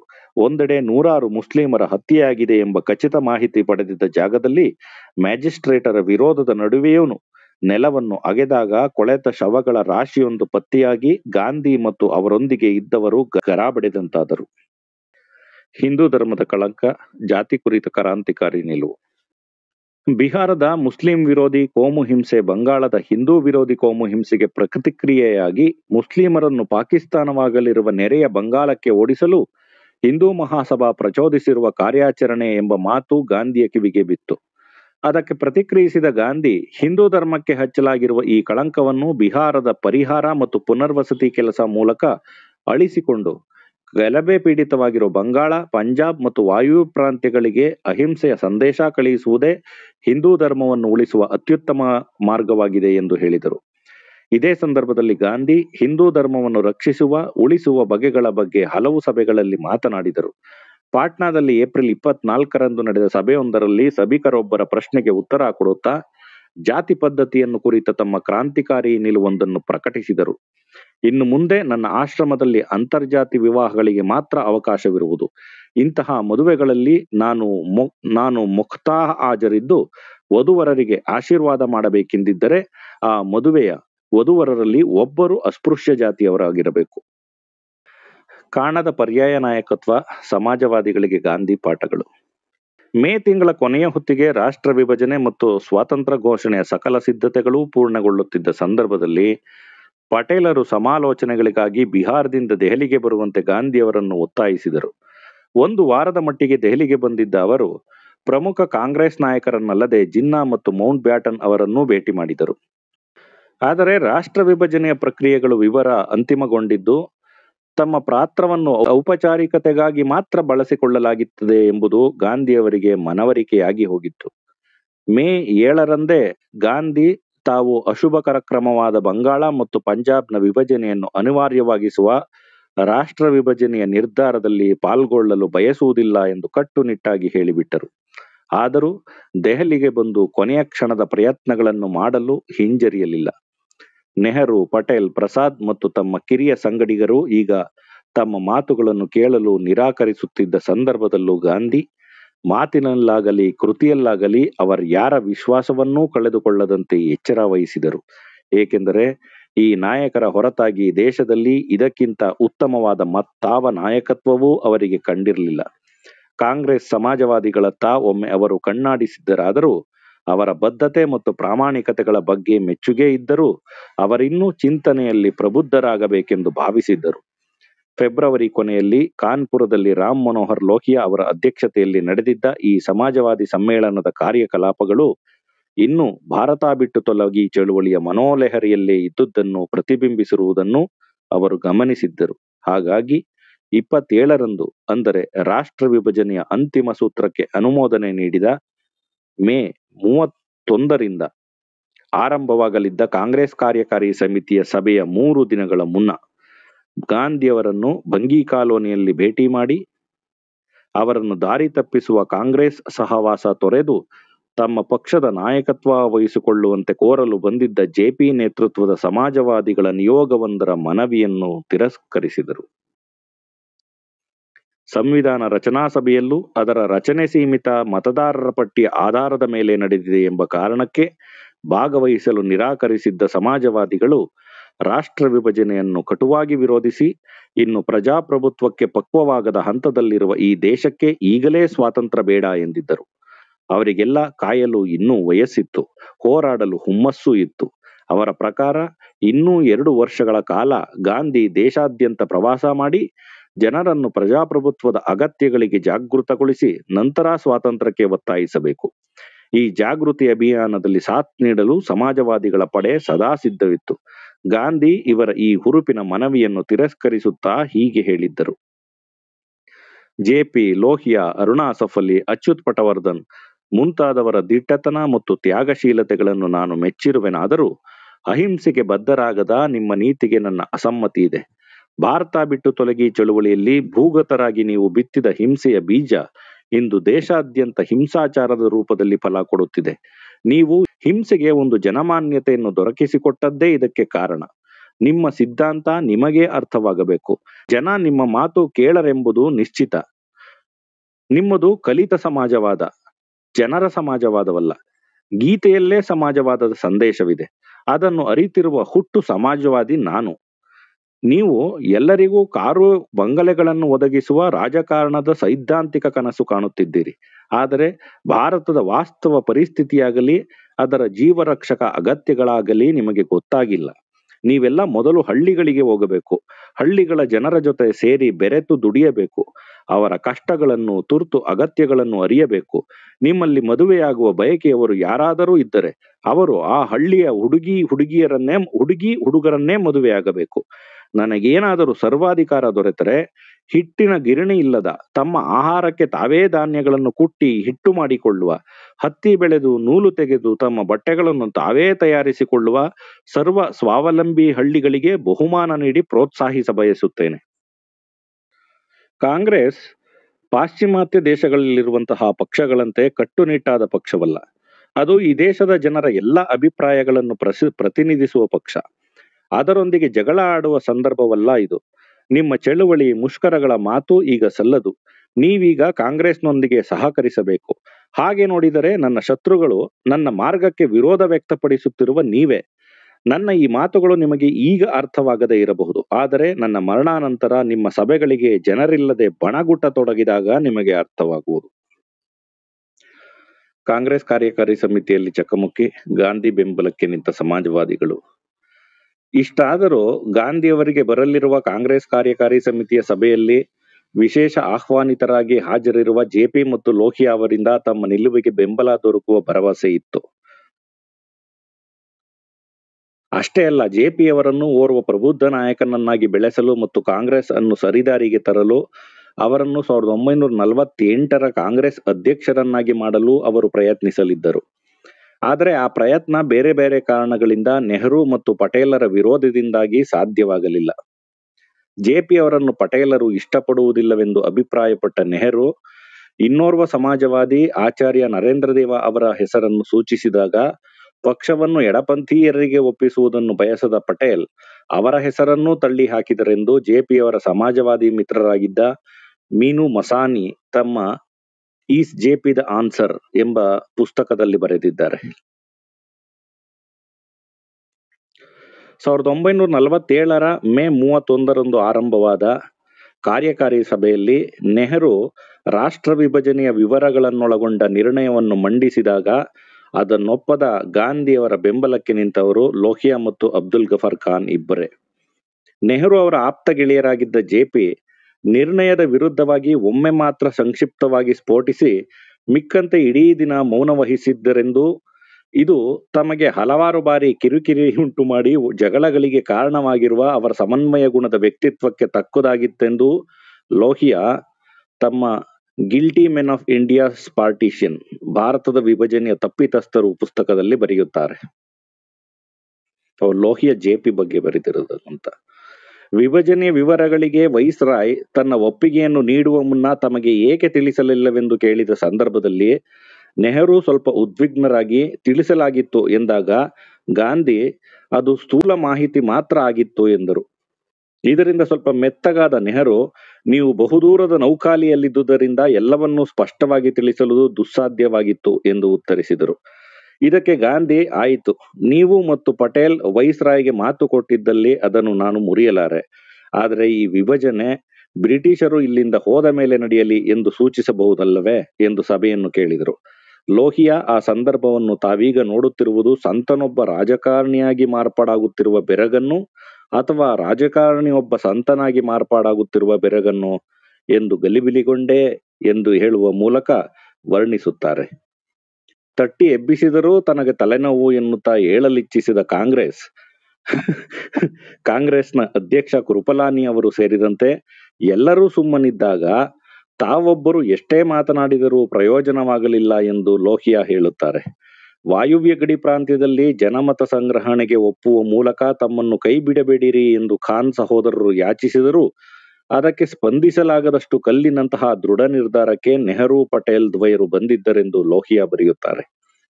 ಈ ಸಭೆಯಲ್ಲಿ ನೆಹರು ಪಟೇಲ್ ಇಬ್ಬರು ಗಾಂಧಿಯವರ ಬಗ್ಗೆ ಪದೇ ಪದೇ ಏರಿದ ದನಿಯಲ್ಲಿ ಒರಟಾಗಿ ಪ್ರತಿಕ್ರಿಯಿಸುತ್ತಿದ್ದುದಕ್ಕೆ ಹಲವು ಕಾರಣಗಳಿದ್ದವು ಎಂಬ ಲೋಹಿಯಾ ಅವರ ಮಾತುಗಳು ಅವು ವ್ಯಕ್ತಿನಿಷ್ಠವಾಗಿರಬಹುದು ಎಂಬ ಕಾರಣಕ್ಕೆ ಇಲ್ಲಿ ಉಲ್ಲೇಖಿಸುವ ಅಗತ್ಯವಿಲ್ಲ. ಆದರೆ ಒಟ್ಟಾರೆಯಾಗಿ ಈ ಸಭೆಯ ಅನುಮೋದನೆಯೊಡನೆ ನಡೆದ ಭಾರತದ ವಿಭಜನೆಗೆ ಅವರು ನೀಡಿರುವ ಈ ಕ್ರಮಶಃ ಕಾರಣಗಳನ್ನು ಒಪ್ಪಲಾರದಿರಬಹುದೇನೋ. ನಿರ್ಣಾಯಕ ಹಂತ ತಲುಪಿದ್ದ ಬ್ರಿಟಿಷರ ಒಡೆದಾಳುವ ಕುತ್ಸಿತತೆ, ಕಾಂಗ್ರೆಸ್ ನಾಯಕರ ಇಳಿವಯಸ್ಸಿನ ದಣಿವು, ಹಿಂದೂ ಮುಸ್ಲಿಂ ಗಲಭೆಗಳ ವಸ್ತುನಿಷ್ಠ ವಾಸ್ತವ, ಜನತೆಯಲ್ಲಿನ ದೃಢ ನಿಶ್ಚಯ ಮತ್ತು ನಿಜ ಕಸುವಿನ ಕೊರತೆ, ಗಾಂಧೀಜಿಯ ಅಹಿಂಸೆ, ಮುಸ್ಲಿಂ ಲೀಗ್ನ ಪ್ರತ್ಯೇಕತಾವಾದಿ ಹಠ, ಅವಕಾಶಗಳನ್ನು ಬಳಸಿಕೊಳ್ಳುವ ರಾಜಕೀಯ ನಾಯಕತ್ವದ ಅಸಾಮರ್ಥ್ಯ ಮತ್ತು ಹಿಂದೂ ಗರ್ವ, ಇಷ್ಟನ್ನ ಅವರು ಕಾರಣ ಅಂತ ಹೇಳ್ತಿದ್ದಾರೆ. ಮೇನ್ ಆಗಿ ಭಾರತ ವಿಭಜನೆ ಆಗುವುದಕ್ಕೆ ಗಾಂಧಿಯ ಅಸಮ್ಮತಿಯ ನಡುವೆಯೂ ವಿಭಜನೆಗೆ ಒಪ್ಪಿಗೆ, ಅನಾಥರಾದ ಖಾನ್ ಸಹೋದರರು. ಕಾಂಗ್ರೆಸ್ ಕಾರ್ಯಕಾರಿ ಸಮಿತಿ ಕೊನೆಗೂ ಜಿನ್ನಾ ಅವರ ಬ್ರಿಟಿಷ್ ಸರ್ಕಾರದ ಮೂಲಕ ಮಂಡಿಸಲ್ಪಟ್ಟ 2 ರಾಷ್ಟ್ರಗಳ ಸಿದ್ಧಾಂತವನ್ನು ಒಪ್ಪಿಕೊಂಡಿತ್ತು. ಈ ರಾಷ್ಟ್ರ ವಿಭಜನೆಯ ಯೋಜನೆಯ ಪ್ರಕಾರ ಕಾಂಗ್ರೆಸ್ ಮತ್ತು ಮುಸ್ಲಿಂ ಲೀಗ್ಗಳು ಸ್ವತಂತ್ರವಾಗಿ ಅಧಿಕಾರದಲ್ಲಿದ್ದ ಪ್ರಾಂತ್ಯಗಳು ಕ್ರಮವಾಗಿ ನವಭಾರತ ಮತ್ತು ಪಾಕಿಸ್ತಾನಕ್ಕೆ ಸೇರುವವು. ಆದರೆ ಕೋಮು ಗಲಭೆ ಪೀಡಿತ ಪ್ರಾಂತ್ಯಗಳಾದ ಪಂಜಾಬ್ ಮತ್ತು ಬಂಗಾಳವನ್ನು ಒಂದು ಆಯೋಗ ರಚಿಸಿ ಅದರ ಶಿಫಾರಸುಗಳ ಮೂಲಕ ಹಿಂದೂ ಬಾಹುಳ್ಯವುಳ್ಳ ಮತ್ತು ಮುಸ್ಲಿಂ ಬಾಹುಳ್ಯವುಳ್ಳ 2 ಭಾಗಗಳಾಗಿ ವಿಭಜಿಸಿ ಅವನ್ನು ಸಂಬಂಧಪಟ್ಟ ಹೊಸ ರಾಷ್ಟ್ರಗಳಲ್ಲಿ ವಿಲೀನಗೊಳಿಸಲಾಗುವುದು. ಇನ್ನು ಅಸ್ಸಾಂನ ಮಿಶ್ರ ಕೋಮುಗಳ ಜಿಲ್ಲೆ ಮತ್ತು ವಾಯುವ್ಯ ಗಡಿ ಪ್ರಾಂತ್ಯವನ್ನು ಭಾರತದ ಪರ ಅಥವಾ ಪಾಕಿಸ್ತಾನದ ಪರ ಎಂಬ 2 ಆಯ್ಕೆಗಳಿರುವ ಜನಮತಗಣನೆಯ ಮೂಲಕ ಅವುಗಳು ಎಲ್ಲಿಗೆ ಸೇರಬೇಕು ಎಂಬುದನ್ನು ನಿರ್ಧರಿಸಲಾಗುವುದು. ವಾಯುವ್ಯ ಗಡಿ ಪ್ರಾಂತ್ಯ ಖಾನ್ ಸಹೋದರರ ನೇತೃತ್ವದ ಕಾಂಗ್ರೆಸ್ ಸರ್ಕಾರವಿದ್ದರೂ ಮುಸ್ಲಿಂ ಬಾಹುಳ್ಯದ ಕಾರಣ ಅದು ಜನಮತಗಣನೆಗೆ ಒಳಪಡಿಸುವ ಕ್ರಮ ವಿಭಜನೆಗೆ ಕೋಮುವಾದವೇ ಆಧಾರವಾಗಿತ್ತು ಎನ್ನುವುದನ್ನು ಸ್ಪಷ್ಟಪಡಿಸುವಂತಿತ್ತು. ಬ್ರಿಟಿಷ್ ಸರ್ಕಾರದ ಈ ಸೂಚನೆಯನ್ನು ನೆಹರು ಪಟೇಲ್ ಆದಿಯಾಗಿ ಕಾಂಗ್ರೆಸ್ ನಾಯಕರು ಒಪ್ಪಿದ್ದುದು ಖಾನ್ ಸಹೋದರರಿಗೆ ಆಘಾತ ತಂದಿತ್ತು. ಮುಸ್ಲಿಂ ಲೀಗಲ್ಲಿ ಆಗಲೇ ಕೋಮು ಪ್ರಚೋದನಾ ಚಟುವಟಿಕೆಗಳನ್ನು ಆರಂಭಿಸಿ ಖಾನ್ ಸಹೋದರರನ್ನು ಇಸ್ಲಾಂ ದ್ರೋಹಿಗಳೆಂದು ಬಿಂಬಿಸಿ ಅಲ್ಲಿನ ಸರ್ಕಾರವನ್ನು ಅಸ್ಥಿರಗೊಳಿಸಿತ್ತು. ಇಂತಹ ಸಂದರ್ಭದಲ್ಲಿ ಈ 2 ಆಯ್ಕೆಗಳ ಜನಮತಗಣನೆಯಲ್ಲಿ ಜನ ಪಾಕಿಸ್ತಾನವನ್ನು ಆಯ್ದುಕೊಳ್ಳುವ ಸಾಧ್ಯತೆಯೇ ಹೆಚ್ಚಿತ್ತು. ಇದನ್ನು ಇಷ್ಟಪಡದ ಖಾನ್ ಸಹೋದರರು ಜನಮತಗಣನೆಯ 2 ಆಯ್ಕೆಗಳ ಜೊತೆ ಪಖ್ತೂನಿಸ್ತಾನ ಎಂಬ ಸ್ವತಂತ್ರ ರಾಷ್ಟ್ರದ ಆಯ್ಕೆಯನ್ನೂ ಸೇರಿಸಬೇಕೆಂದು ಇದನ್ನು ಕಾಂಗ್ರೆಸ್ ಅನುಮೋದಿಸಬೇಕೆಂದು ಪರಿಪರಿಯಾಗಿ ಬೇಡಿಕೊಂಡರು. ಗಾಂಧಿ ಕೂಡ ಅವರ ಪರ ವಹಿಸಿ ಮಾತನಾಡಿದರು. ಆದರೆ ಕಾಂಗ್ರೆಸ್ ನಾಯಕರಾರೂ ಜಗ್ಗಲಿಲ್ಲ. ತಾವು ಈಗಾಗಲೇ ಈ ಸಂಬಂಧ ವೈಸ್ರಾಯ್ಗೆ ಮಾತು ಕೊಟ್ಟಿರುವುದರಿಂದ ಇದು ಸಾಧ್ಯವಿಲ್ಲ ಎಂಬುದು ಅವರ ವಾದವಾಗಿತ್ತು. ರಾಷ್ಟ್ರ ಒಡೆವ ದಿನ ಘೋಷಣೆ, ಗಾಂಧಿಯನ್ನು ಕಾಡಿದ ಏಕಾಂಗಿತನ. ವಿಭಜನೆಯ ಈ ಯೋಜನೆಯ ಇನ್ನೊಂದು ಅಂಶವೆಂದರೆ ಸುಮಾರು 600ರಷ್ಟಿದ್ದ ರಾಜ ಸಂಸ್ಥಾನಗಳೊಂದಿಗೆ ಬ್ರಿಟಿಷ್ ಸರ್ಕಾರ ತನ್ನ ಸಂಬಂಧಗಳನ್ನು ಕಳಚಿಕೊಳ್ಳಲಿದ್ದು, ಸಂಸ್ಥಾನಗಳು ಈಗ ರಚಿತವಾಗಲಿರುವ ಯಾವುದೇ ರಾಷ್ಟ್ರ ಸೇರಲು ಅಥವಾ ಸ್ವತಂತ್ರವಾಗಿರುವ ಆಯ್ಕೆಯನ್ನು ಹೊಂದಲಿವೆ ಎಂಬುದು. ಜೂನ್ 3ರಂದು ಈ ಎಲ್ಲಾ ಅಂಶಗಳನ್ನು ಒಳಗೊಂಡ ಅಧಿಕೃತ ಪ್ರಕಟಣೆಯನ್ನು ನೀಡಿದ ವೈಸ್ರಾಯ್ ಕಚೇರಿ, ದೇಶದ ಪೂರ್ವ ಮತ್ತು ಪಶ್ಚಿಮ ಭಾಗಗಳಲ್ಲಿ ಭಾರತ ಮತ್ತು ಪಾಕಿಸ್ತಾನದ ಗಡಿರೇಖೆಗಳನ್ನು ನಿರ್ಧರಿಸಲು ಸಿರಿಲ್ ಲ್ಯಾಡ್ಕ್ಲಿಫ್ ಎಂಬ ಭಾರತದ ಬಗ್ಗೆ ಯಾವ ಜ್ಞಾನವೂ ಇಲ್ಲದ ಬ್ರಿಟಿಷ್ನ ನ್ಯಾಯಾಧೀಶರ ನೇಮಕವನ್ನು ಅದರಲ್ಲಿ ತಿಳಿಸಲಾಗಿತ್ತು. ಇನ್ನೂ ಮುಖ್ಯವಾದ ಸಂಗತಿ ಎಂದರೆ, ಪಾಕಿಸ್ತಾನಕ್ಕೆ ಬರುವ ಆಗಸ್ಟ್ 14ರಂದು ಭಾರತಕ್ಕೆ ಮಾರನೇ ದಿನ ಅಂದರೆ ಆಗಸ್ಟ್ 15ರಂದು ಅಧಿಕಾರ ಹಸ್ತಾಂತರ ಮಾಡಿ ಸ್ವಾತಂತ್ರ್ಯ ಘೋಷಿಸಲಾಗುವುದು ಎಂದು ಪ್ರಕಟಿಸಲಾಗಿತ್ತು. ಇದರಿಂದ ಪಾಕಿಸ್ತಾನ ನಿರ್ಮಾಣ ಖಚಿತಗೊಂಡಂತಾಗಿ ಎರಡೂ ದೇಶಗಳ ಭವಿಷ್ಯದ ಜನ ಮತ್ತು ನಾಯಕರಿಗೆ ಗಾಂಧಿ ಈ ಸಂದೇಶ ನೀಡಿದರು. ಪಾಕಿಸ್ತಾನದ ಹಿಂದೂಗಳನ್ನು ಅಲ್ಲಿಯ ಸರ್ಕಾರವು, ಭಾರತದಲ್ಲಿನ ಮುಸ್ಲಿಮರನ್ನು ಇಲ್ಲಿಯ ಸರ್ಕಾರವು ಯಾವುದೇ ಭೇದ ಭಾವಗಳಿಲ್ಲದೆ ಸಮಾನವಾಗಿ ನಡೆಸಿಕೊಳ್ಳುವ ಜವಾಬ್ದಾರಿಯನ್ನು ನಿರ್ವಹಿಸುವುದೊಂದೇ ಈ ದುರದೃಷ್ಟಕರ ವಿಭಜನೆಯ ಹಾನಿಯನ್ನು ತಪ್ಪಿಸುವ ಏಕೈಕ ಮಾರ್ಗ. ಅಷ್ಟೇ ಅಲ್ಲದೆ, ತಾವು ಯಾವೊಂದೇ ರಾಷ್ಟ್ರದ ಪ್ರಜೆಯಾಗಿರದೆ ಎರಡೂ ರಾಷ್ಟ್ರಗಳ ನಡುವೆ ಓಡಾಡಿಕೊಂಡಿರುವ ದ್ವಿರಾಷ್ಟ್ರ ಪ್ರಜೆಯಾಗಿ ಇರಬಯಸುವುದಾಗಿಯೂ ಘೋಷಿಸಿದರು.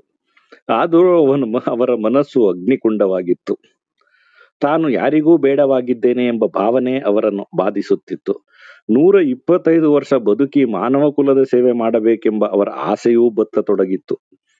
ಹರಿಜನ್ ಪರಿವಾರದ ಪತ್ರಿಕೆಗಳ ಪ್ರಕಟಣೆಯನ್ನು ನಿಲ್ಲಿಸುವ ಆಯೋಜನೆಯೂ ಅವರ ಮನಸ್ಸಿನಲ್ಲಿ ಹಾದುಹೋಯಿತು. ಈಗ ತಮ್ಮವರದೇ ಸರ್ಕಾರವಿದ್ದು ಅವರು ತಮ್ಮ ಮಾತು ಕೇಳಲು ನಿರಾಕರಿಸುತ್ತಿರುವಾಗ ಅವರ ನೀತಿ ನಿರ್ಧಾರಗಳ ವಿರುದ್ಧ ಬರೆದು ಅವರ ವಿರುದ್ಧ ಜನರ ಭಾವನೆಗಳನ್ನು ಸಂಘಟಿಸುವುದನ್ನು ಅವರ ಮನಸ್ಸು ಒಪ್ಪುವ ಸ್ಥಿತಿಯಲ್ಲಿರಲಿಲ್ಲ. ಈ ಸಂದರ್ಭದಲ್ಲಿ ನವವಿವಾಹಿತರಾಗಿ ನೌಖಾಲಿಯಲ್ಲಿದ್ದ ಪ್ಯಾರೇಲಾಲರ ಅನುಪಸ್ಥಿತಿಯಲ್ಲಿ ಅವರ ಆಪ್ತ ಕಾರ್ಯದರ್ಶಿಯಂತೆ ಕೆಲಸ ಮಾಡುತ್ತಿದ್ದ ಮನು ಗಾಂಧಿಯವರ ಮನದ ಮಾತುಗಳನ್ನು ಜೂನ್ 1ರ ದಿನಚರಿಯಲ್ಲಿ ಹೀಗೆ ದಾಖಲಿಸಿದ್ದಾಳೆ. ನಾನು ಏಕಾಂಗಿಯಾಗಿದ್ದೇನೆ. ನೆಹರು, ಪಟೇಲರು ನನ್ನ ಆಲೋಚನೆಗಳು ದೋಷಪೂರ್ಣವಾದುದು ಎಂದು ಹೇಳತೊಡಗಿದ್ದಾರೆ. ವಿಭಜನೆಯಾದರೆ ಹಿಂಸೆ ನಿಲ್ಲುವುದು ಎಂದು ಅವರು ಭಾವಿಸಿದ್ದಾರೆ. ನಾನು ಏಕಾಂಗಿಯಾಗಿದ್ದರೂ ನನ್ನ ಮನಸ್ಸು ಸ್ವಚ್ಛವಾಗಿದೆ. ದೇವರ ಬೆಳಕು ಕಾಣುತ್ತಿದೆ. ನನ್ನ ಮುಂದಿನ ಹೋರಾಟಕ್ಕೆ ಈ ಬೆಳಕೇ ದಾರಿ. ನಿಮ್ಮ ಕೆಲಸ ಮುಗಿಯಿತು, ನೀವಿನ್ನು ಕಾಸಿಗೋ ಹಿಮಾಲಯಕ್ಕೂ ಹೊರಡುವುದು ಲೇಸೆಂದು ನನಗೆ ಕೆಲವರು ಹೇಳುತ್ತಿದ್ದಾರೆ. ನನಗೆ ನಗು ಬರುತ್ತದೆ. ನನ್ನ ಪ್ರಾಯಶ್ಚಿತ್ತದ ತೀರ್ಥಕ್ಷೇತ್ರವಿರುವುದು ಕಾಶಿ ಅಥವಾ ಹಿಮಾಲಯಗಳಲ್ಲಿ ಅಲ್ಲ, ಕಷ್ಟಕೋಟಲೆಗಳ ನಡುವೆ ದುಃಖಿತರಾಗಿರುವ ಬಡ ಜನರ ಕಣ್ಣೀರಿನ ಜಾಗಗಳಲ್ಲಿ. ಈ ದೇಶದ ಹೆಂಗಸರು, ಮಕ್ಕಳು ಮತ್ತು ದೀನ ದಲಿತರೆಲ್ಲರಿಗೆ ಮರ್ಯಾದೆಯ ಬಾಳು ಸಿಗುವಂತಾಗುವವರೆಗೆ ನನಗೆ ಬಿಡುವಿರುವುದಿಲ್ಲ. ಯಾರಿಗೆ ಗೊತ್ತು, ಅವರೇ ಸರಿ ಇರಬಹುದೇನೋ, ನಾನೇ ಕತ್ತಲಲ್ಲಿ ತಡಕಾಡುತ್ತಿರಬಹುದೇನೋ. ಪಂಜಾಬ್ನಲ್ಲಿ ಕಪ್ಪು ಬಟ್ಟೆ ಪ್ರದರ್ಶನ, ಕಾಶ್ಮೀರದಲ್ಲಿ ಸಂಭ್ರಮದ ಸ್ವಾಗತ. ಈ ಮಧ್ಯೆ ನೌಖಾಲಿ, ಪಂಜಾಬ್ ಮತ್ತು ಬಿಹಾರಗಳಿಂದ ಗಾಂಧಿಯವರಿಗೆ ರಕ್ಷಣೆಗೆ ಬರುವಂತೆ ಗಲಭೆ ಪೀಡಿತರಿಂದ ಕರೆಗಳು ಬರುತ್ತಲೇ ಇದ್ದವು. ಅವರು ಬಿಹಾರಕ್ಕೆ ಭೇಟಿ ನೀಡುವ ಮುನ್ನ ಪಂಜಾಬ್ನಲ್ಲೇ ಹುಟ್ಟಿದ್ದ ಡಾಕ್ಟರ್ ಸುಶೀಲಾ ನಯ್ಯರ್ ಅವರನ್ನು ಪಂಜಾಬ್ಗೆ ಕಳುಹಿಸಿ ಕಲ್ಕತ್ತಾಗೂ ಒಮ್ಮೆ ಹೋಗಿ ಬಂದಿದ್ದರು. ಅಲ್ಲಿ ಪ್ರಧಾನಿ ಸುಹ್ರವರ್ದಿ ತಮ್ಮ ಪಕ್ಷ ಮುಸ್ಲಿಂ ಲೀಗ್ನಲ್ಲಿ ಭಿನ್ನಮತೀಯರಾಗಿ ಸುಭಾಷರ ಸೋದರ ಶರತ್ ಚಂದ್ರ ಬೋಸರ ಜೊತೆಗೂಡಿ ಒಂದು ಭಾಷೆ ಒಂದು ಸಂಸ್ಕೃತಿ ಘೋಷಣೆಯ ಆಧಾರದ ಮೇಲೆ ಅವಿಭಜಿತ ಸ್ವತಂತ್ರ ಬಂಗಾಳದ ಸಲಹೆಯನ್ನು ಮುಂದಿಟ್ಟು ಗಾಂಧಿಯವರ ಬೆಂಬಲ ಕೋರಿದ್ದರು. ಇದನ್ನು ಗಾಂಧಿ ಸಹಾನುಭೂತಿಯಿಂದ ಪರಿಗಣಿಸಿದರಾದರೂ ಹಿಂದೂ ಮಹಾಸಭಾ, ಮುಸ್ಲಿಂ ಲೀಗ್ ಮತ್ತು ಕಾಂಗ್ರೆಸ್ ಮೂರೂ ಅದನ್ನು ಒಪ್ಪದೇ ಇದ್ದಾಗ ಅದನ್ನು ಕೈಬಿಟ್ಟರು. ನಂತರ ಹೊರಟದ್ದು ಪಂಜಾಬ್ ಮೂಲದ ಕಾಶ್ಮೀರಕ್ಕೆ. ಜುಲೈ 31ರಂದು ರೈಲು ಪಂಜಾಬ್ ಮೂಲಕ ರಾವಲ್ಪಿಂಡಿ ತಲುಪುವವರೆಗೂ ಪ್ರತಿ ನಿಲ್ದಾಣದಲ್ಲೂ ಗಾಂಧಿಯವರಿಗೆ ಕಪ್ಪು ಬಟ್ಟೆ ಪ್ರದರ್ಶಿಸಲು ಜನ ಗುಂಪುಗೂಡಿ ನಿಂತಿರುವುದನ್ನು ಕಂಡ ಅವರ ಸಹಾಯಕ ಬ್ರುಜ್ ಕೃಷ್ಣ ಚಂಡೀಲಾಲ್ ತಮ್ಮ ಆಶ್ಚರ್ಯವನ್ನು ಹೀಗೆ ವ್ಯಕ್ತಪಡಿಸಿದರು: ಜಲಿಯನ್ ವಾಲಾಬಾಗ್ನ ಆಸುಪಾಸಿನ ವರ್ಷಗಳಲ್ಲಿ ಪಂಜಾಬ್ನ ವೀರಾಗ್ರಣಿಯ ರೂಪದಲ್ಲಿ ಹಿಂದೂ ಮುಸ್ಲಿಮರಿಬ್ಬರಿಂದಲೂ ಆರಾಧನೆಗೊಳಪಟ್ಟಿದ್ದ ಗಾಂಧಿ ಈಗ 28 ವರ್ಷಗಳ ನಂತರ ಜನಕ್ಕೆ ಬೇಡವಾದದ್ದಾದರೂ ಹೇಗೆ? ಒಂದು ತಲೆಮಾರಿನ ಅಂತರದಲ್ಲೇ ರಾಷ್ಟ್ರೀಯತೆಯ ಅರ್ಥ ಬದಲಾಗಿತ್ತು. ಅಲ್ಲಿನ ಭಯಾನಕ ಸ್ಥಿತಿಯನ್ನರಿತೆ ನೆಹರು ಗಾಂಧಿ ಹಲವು ಬಾರಿ ಪಂಜಾಬ್ಗೆ ಹೋಗಿ ಕೋಮು ಸೌಹಾರ್ದದ ಮತ್ತು ಪರಿಹಾರದ ಕೆಲಸಗಳನ್ನು ಆರಂಭಿಸುವ ಇಚ್ಛೆ ವ್ಯಕ್ತಪಡಿಸಿದ್ದರೂ ಅದನ್ನು ತಡೆದಿದ್ದರು. ಗಾಂಧಿ ಮೇಲೆ ಏನು ಕೋಪ ಬಂತು ಈಗ ಅವ್ರಿಗೆ?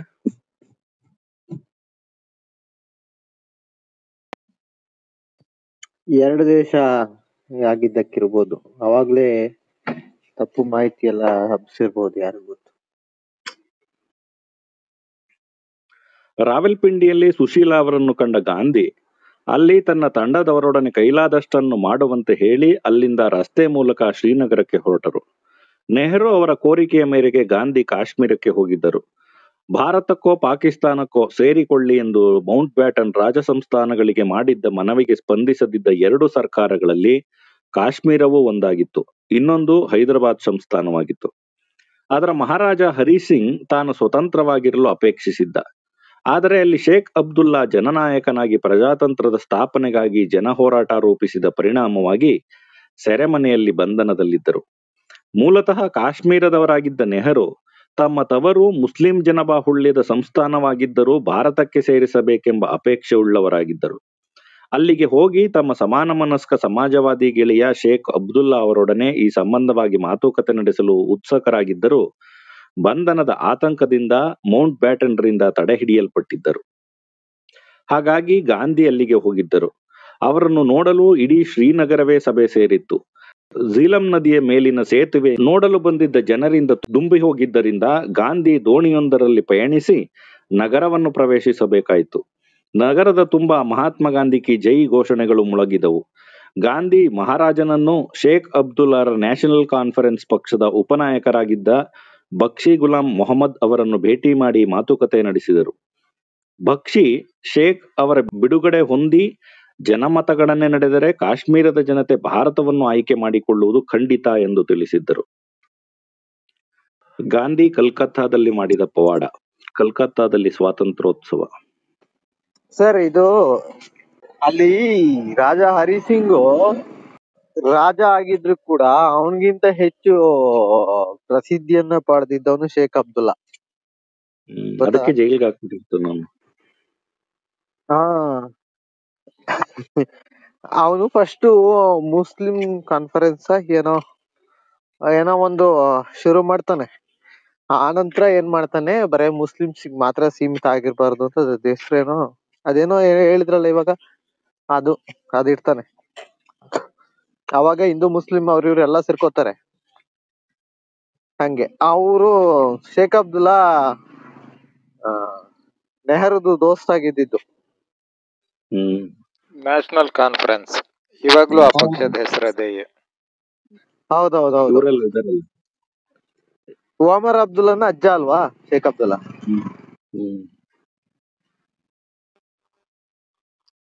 ಕೊನೆ ಕಾಂಗ್ರೆಸ್ ಅವನಿಗೂ ಕೈ ಕೊಡ್ತಾರಲ್ಲ, ಅವ್ರನ್ನ ಅರೆಸ್ಟ್ ಮಾಡಿರಲ್ಲ. ಕೊನೆಗೆ ಅವನಿಗೂ ಕಿರಿಕಾವು, ನೆಹರು ಜೊತೆ ಕಿರಿಕಾವು. ನೆಹರು ಜೊತೆ ಆಮೇಲೆ ಕಿರಿಕ್ ಆಗುತ್ತಲ್ಲ ಅವ್ರು. ಹೌದೌದು, ಜೈಲಲ್ಲಿ ಇಡ್ತಾರೆ. ಅಂದ್ರೆ ಅಲ್ಲಿ ಪ್ರಧಾನಿ ಆಯ್ಕೆ ಮಾಡ್ತಿದ್ದಲ್ಲ. ಅಂದ್ರೆ ನಿಮ್ಗೆ ಬೇರೆ ಕಡೆದೆಲ್ಲ ರಾಜ್ಯಗಳಾಗಿ ಸೇರ್ಕೊಂಡ್ರೆ ಅದು ರಾಜ್ಯವಾಗಿ ಸೇರ್ಕೊಳ್ಳಿಲ್ಲ. ಅಲ್ಲಿ ಎಲ್ಲ ಕಡೆ ಮುಖ್ಯಮಂತ್ರಿ ಮಾಡ್ತಿದ್ದಲ್ಲ, ಅಲ್ಲಿ ಪ್ರಧಾನಮಂತ್ರಿ ಆಗ್ತಿದ್ದ. ಅಲ್ಲ, ಎಲ್ಲ 2-3 ಇದ್ದು ಆತರ ಸೇರ್ಕೊಂಡವು ಆ ಟೈಮಲ್ಲಿ. ಆಮೇಲೆ ಅವೆಲ್ಲ ನಿಧಾನಕ್ಕೆ ಡಿಸಾಲ್ವ್ ಆದ. ಹೌದೌದು, ಕೆಲವು ಕಡೆಗೆ ಪ್ರಧಾನಮಂತ್ರಿ ಇದ್ದಾರೆ. ಗಾಂಧಿ ಕಲ್ಕತ್ತಾದಲ್ಲಿ ಮಾಡಿದ ಪವಾಡ. ಕಲ್ಕತ್ತಾದಲ್ಲಿ ಸ್ವಾತಂತ್ರ್ಯೋತ್ಸವ. ಗಾಂಧಿ 3 ದಿವಸ ಕಾಶ್ಮೀರ ಕಣಿವೆಯಲ್ಲೂ 2 ದಿವಸ ಜಮ್ಮುವಿನಲ್ಲೂ ತಂಗಿ ರಾವಲ್ಪಿಂಡಿಗೆ ವಾಪಸ್ಸಾದರು. ಅವರೀಗ ತುರ್ತಾಗಿ ಮತ್ತೆ ನೌಖಾಲಿಗೆ ಅಲ್ಲಿನ ಜನರ ಕರೆಯ ಮೇರೆಗೆ ಹೊರಟಿದ್ದರು. ಸುಶೀಲಾರನ್ನು ರಾವಲ್ಪಿಂಡಿಯಲ್ಲೇ ಇದ್ದು ಸಂತ್ರಸ್ತರ ಸೇವೆಗೈಯಲು ಹೇಳಿ ಕಲ್ಕತ್ತಾಕ್ಕೆ ಹೊರಟು ಬಿಟ್ರು. ದೆಹಲಿಯಲ್ಲಿ ತಮ್ಮನ್ನು ಕೂಡಿಕೊಳ್ಳುವಂತೆ ಆಗ್ತಾನೆ ಗೋವಾ ವಿಮೋಚನೆಯ ಹೋರಾಟದಲ್ಲಿ ತೊಡಗಿ ಗಾಂಧಿಯವರ ಮಧ್ಯಸ್ಥಿಕೆಯಲ್ಲಿ ಪೋರ್ಚುಗೀಸ್ ಸರ್ಕಾರದಿಂದ ಬಿಡುಗಡೆ ಹೊಂದಿದ್ದ ರಾಮ್ ಮನೋಹರ್ ಲೋಹಿಯಾಗೆ ತಂತಿ ಕೊಟ್ಟಿದ್ದರು. ಇದಕ್ಕೆ 2 ಕಾರಣಗಳಿದ್ದವು. ಒಂದು, ಕಲ್ಕತ್ತಾದಲ್ಲೇ ತಮ್ಮ ಕಾಲೇಜು ಶಿಕ್ಷಣ ಮುಗಿಸಿದ್ದ ಲೋಹಿಯಾಗೆ ಅಲ್ಲಿನ ವಿದ್ಯಾರ್ಥಿ ನಾಯಕರಾಗಿದ್ದ ಕಾಲದಿಂದ ಮಾತ್ರವಲ್ಲದೆ, ಅವರು ಜರ್ಮನಿಯಿಂದ ಬಂದ ನಂತರ ಅಲ್ಲಿಯೇ ಸಾಕಷ್ಟು ಕಾಲವಿದ್ದು ಸಮಾಜವಾದಿ ಚಟುವಟಿಕೆಗಳಲ್ಲಿ ತೊಡಗಿದ್ದ ಕಾಲದಿಂದಲೂ ಬಂಗಾಳದಾದ್ಯಂತ ನಿಷ್ಠಾವಂತ ಗೆಳೆಯರಿದ್ದುದು. ಇನ್ನೊಂದು, ಕಳೆದ ನೌಖಾಲಿ ಯಾತ್ರೆಯ ಸಮಯದಲ್ಲೂ ಲೋಹಿಯಾ ಕೋರಿಕೆಯ ಮೇರೆಗೆ ಅವರ ಅನೇಕ ಗೆಳೆಯರು ನೌಖಾಲಿಗೆ ಹೋಗಿ ಗಾಂಧಿ ಪರಿವಾರದ ಕೆಲಸಗಳಿಗೆ ನೆರವಾಗಿದ್ದುದು. ಈ ಸಂದರ್ಭದಲ್ಲಿ ಗಾಂಧಿಯವರ ಪರಿವಾರಕ್ಕೆ ಸೇರ್ಪಡೆಗೊಂಡ ಲೋಹಿಯಾ ನಂತರವೂ ದೆಹಲಿಯಲ್ಲಿ ಅವರ ಹತ್ಯೆಯಾಗುವವರೆಗೂ ಅವರೊಡನೆ ಇದ್ರು. ಆದರೆ ಈ ಕೃತಿಯ ಈ 4ನೇ ಮುದ್ರಣದ ಹೊತ್ತಿಗೆ ಈ ಲೇಖಕನಿಗೆ ಮೀಡಿಯಾ ವಿಸಿಲ್ ಎಂಬ ಜಾಲತಾಣದಲ್ಲಿ ದೊರೆತ ಒಂದು ಸುದ್ದಿ ತುಣುಕಿನ ಪ್ರಕಾರ, ನೌಖಾಲಿಯಲ್ಲಿ ಪರಿಸ್ಥಿತಿ ಸಾಮಾನ್ಯ ಸ್ಥಿತಿಗೆ ಮರಳಿದ ನಂತರ ಲೋಹಿಯಾ ಅಲ್ಲಿಗೆ ಭೇಟಿ ನೀಡಿ ಹಲವು ಕಡೆ ಕೋಮು ಸೌಹಾರ್ದದ ಪರ ಭಾಷಣಗಳನ್ನು ಮಾಡಿದರು. ಅವರು ಚಿತ್ತಗಾಂಗ್ ನಗರ ಪುರಭವನದಲ್ಲಿ ಮಾಡಿದ ಭಾಷಣಕ್ಕಾಗಿ ಮುಸ್ಲಿಂ ಲೀಗ್ ಅವರ ತಲೆ ಕಡಿದು ತಂದುಕೊಟ್ಟವರಿಗೆ 10,000 ರೂಪಾಯಿಗಳ ಬಹುಮಾನ ಘೋಷಿಸಿತು. ಆದರೆ ಗಾಂಧಿ ಆಗಸ್ಟ್ 9ರಂದು ಕಲ್ಕತ್ತಾಗೆ ಹೋಗುವ ಹೊತ್ತಿಗೆ ಆ ನಗರ ಹೊತ್ತಿ ಉರಿಯುತ್ತಿತ್ತು. ಬಂಗಾಳದ ಮಾಜಿ ಪ್ರಧಾನಿ ಎಚ್.ಎಸ್. ಸುಹ್ರವರ್ದಿ ಅವರನ್ನು ಕರೆದುಕೊಂಡು ನಗರದ ತುಂಬಾ ಓಡಾಡಿ ಮುಸ್ಲಿಂ ಹವೇಲಿಯೊಂದರಲ್ಲಿ ನೆರೆಯೂರಿ ಸಿಟ್ಟಾಗಿ ಬಂದ ಹಿಂದೂ ನಿಯೋಗಗಳನ್ನು ಭೇಟಿಯಾಗಿ ಪರಿಸ್ಥಿತಿಯನ್ನು ಮತ್ತೆ ತಹಬಂದಿಗೆ ತರುವ ಹೊತ್ತಿಗೆ ದೇಶಕ್ಕೆ ಸ್ವಾತಂತ್ರ್ಯ ಬಂದಾಗಿತ್ತು. ಅಂದು ಹಿಂದೂ ಮುಸ್ಲಿಮರಿಬ್ಬರು ಸೇರಿಕೊಂಡು ತ್ರಿವರ್ಣ ಧ್ವಜ ಹಾರಿಸಿ ಸಂಭ್ರಮಿಸುವುದನ್ನು ಕೇಳಿ ಸಮಾಧಾನ ತಾಳಿದರು. ಆದರೆ ಸ್ವತಃ ಅವರಲ್ಲಿ ಅಂತ ಸಂಭ್ರಮವೇನೂ ಇರಲಿಲ್ಲ. ಸ್ವಾತಂತ್ರ್ಯ ದಿನವನ್ನು ಹೇಗೆ ಆಚರಿಸಬೇಕೆಂದು ಈಗ ಹೊಸದಾಗಿ ರೂಪುಗೊಂಡಿದ್ದ ಪಶ್ಚಿಮ ಬಂಗಾಳದ ಮುಖ್ಯಮಂತ್ರಿ ಪಿ.ಸಿ. ಘೋಷ್ ಕೇಳಿದಾಗ ಅವರು ಸುತ್ತಲೂ ಬೆಂಕಿ ಹತ್ತಿಕೊಂಡು ಲಕ್ಷಾಂತರ ಜನ ಅನ್ನ ನೀರಿಲ್ಲದೆ ಸಾಯುತ್ತಿರುವಾಗ ಆಚರಣೆ ಎಲ್ಲಿಂದ ಬಂತು? ಉಪವಾಸ ಮಾಡಿ ಪ್ರಾರ್ಥನೆ ಸಲ್ಲಿಸಿ ನೂಲುವುದೇ ಅಂದಿನ ಆಚರಣೆಯಾಗಬೇಕು ಎಂದು ಉತ್ತರಿಸಿದರು. ಆದರೆ ಇಲ್ಲಿ ಎಲ್ಲರಿಗೂ ಆಶ್ಚರ್ಯ ತಂದ ಸಂಗತಿ ಎಂದರೆ ಹೊತ್ತಿ ಉರಿಯುತ್ತಿದ್ದ ನಗರ 4 ದಿನದಲ್ಲಿ ಹೇಗೆ ಶಾಂತ ಸ್ಥಿತಿಗೆ ಬಂತು ಎಂಬುದು. ಮಹಾತ್ಮರ ನಿಷ್ಕಲ್ಮಶ ಆತ್ಮದ ಮೊರೆ ಜನರ ಹೃದಯವನ್ನು ಮುಟ್ಟಿದ್ದೇ ಇದಕ್ಕೆ ಕಾರಣವೆಂದು ಆ ಅವಧಿಯಲ್ಲಿ ಗಾಂಧಿಯವರ ಜೊತೆ ಇದ್ದ ಕ್ವೇಕರ್ ಅಲೆಕ್ಸಾಂಡರ್ ಹೊರೇಸ್ ಅವರ ಅನಿಸಿಕೆ. ಇದೇ ಅಭಿಪ್ರಾಯ ರಾಜ್ಯದ ಹೊಸ ರಾಜ್ಯಪಾಲ ರಾಜಾಜಿಯವರ ಬಾಯಿಂದ ಬೇರೆ ರೂಪದಲ್ಲಿ ಹೊರಬಂದದ್ದು ಹೀಗೆ. ಮಹಾತ್ಮರು ಇಂದು ಮತ್ತೊಂದು ಪವಾಡ ಮಾಡಿ ತೋರಿಸಿದ್ದಾರೆ. ಅಂಬೇಡ್ಕರ್ಗೆ ಸಚಿವ ಸ್ಥಾನ, ರಾಷ್ಟ್ರಪತಿ ಸ್ಥಾನಕ್ಕೆ ದಲಿತ ಮಹಿಳೆ ಸಲಹೆ. ಓ ಆಗ್ಲೇ ಸಬಾಸ್. ಗಾಂಧಿ ಕಲ್ಕತ್ತಾದಲ್ಲಿ ಹೀಗೆ ಪವಾಡ ಮೆರೆಯುತ್ತಿದ್ದ ಹೊತ್ತಿನಲ್ಲೇ ದೆಹಲಿಯಲ್ಲಿಯೂ ಒಂದು ಪವಾಡ ನಡೆದಿತ್ತು. ಪ್ರಧಾನ ಮಂತ್ರಿ ನೆಹರು ಅವರ ಸಚಿವ ಸಂಪುಟದಲ್ಲಿ ಕಾಂಗ್ರೆಸ್ನ ಪರಮ ವಿರೋಧಿ ಎನಿಸಿದ್ದ ಡಾಕ್ಟರ್ ಬಿ.ಆರ್. ಅಂಬೇಡ್ಕರ್ ಕಾನೂನು ಮಂತ್ರಿಯಾಗಿ ಪ್ರಮಾಣ ವಚನ ಸ್ವೀಕರಿಸಿದ್ದರು. ಕಾಂಗ್ರೆಸ್ನ ಪ್ರಮುಖರಾರು ಮಂತ್ರಿಮಂಡಲ ಸೇರದೆ ಜನತೆ ಮತ್ತು ಸರ್ಕಾರದ ನಡುವೆ ಸೇತುವೆಯಾಗಬೇಕೆಂಬ ಗಾಂಧಿಯವರ ಸಲಹೆ ಅವರ ಇತ್ತೀಚಿನ ಎಲ್ಲ ಸಲಹೆಗಳಂತೆ ಕಾಂಗ್ರೆಸ್ನಿಂದ ತಿರಸ್ಕೃತವಾಗಿತ್ತು. ಕಷ್ಟಪಟ್ಟು ಸ್ವತಂತ್ರ ತಗೊಂಡವ್ರೆ ಸಚಿವರಾಗಬೇಡಿ ಅಂತ ಮುದುಕ. ಎಲ್ಲದಕ್ಕೂ ಉಲ್ಟಾ ಇರೋದಲ್ಲ ಸರ್. ಅಲ್ಲ ಅವ್ರಿಗೆ ಗೊತ್ತು ಎಲ್ಲ ಮಂತ್ರಿ ಸ್ಥಾನ ಪಡ್ಕೊಳ್ರಿ ಅಂದ್ರೆ ಎಲ್ಲ ಜಗಳ ಆಡ್ತಾರೆ ಅಂತ. ಆದಷ್ಟು ಕಡಿಮೆ ಜನ ಜಗಳ ಆಡ್ಲಿ ಅಂತ ಹೇಳ್ಬಿಟ್ಟು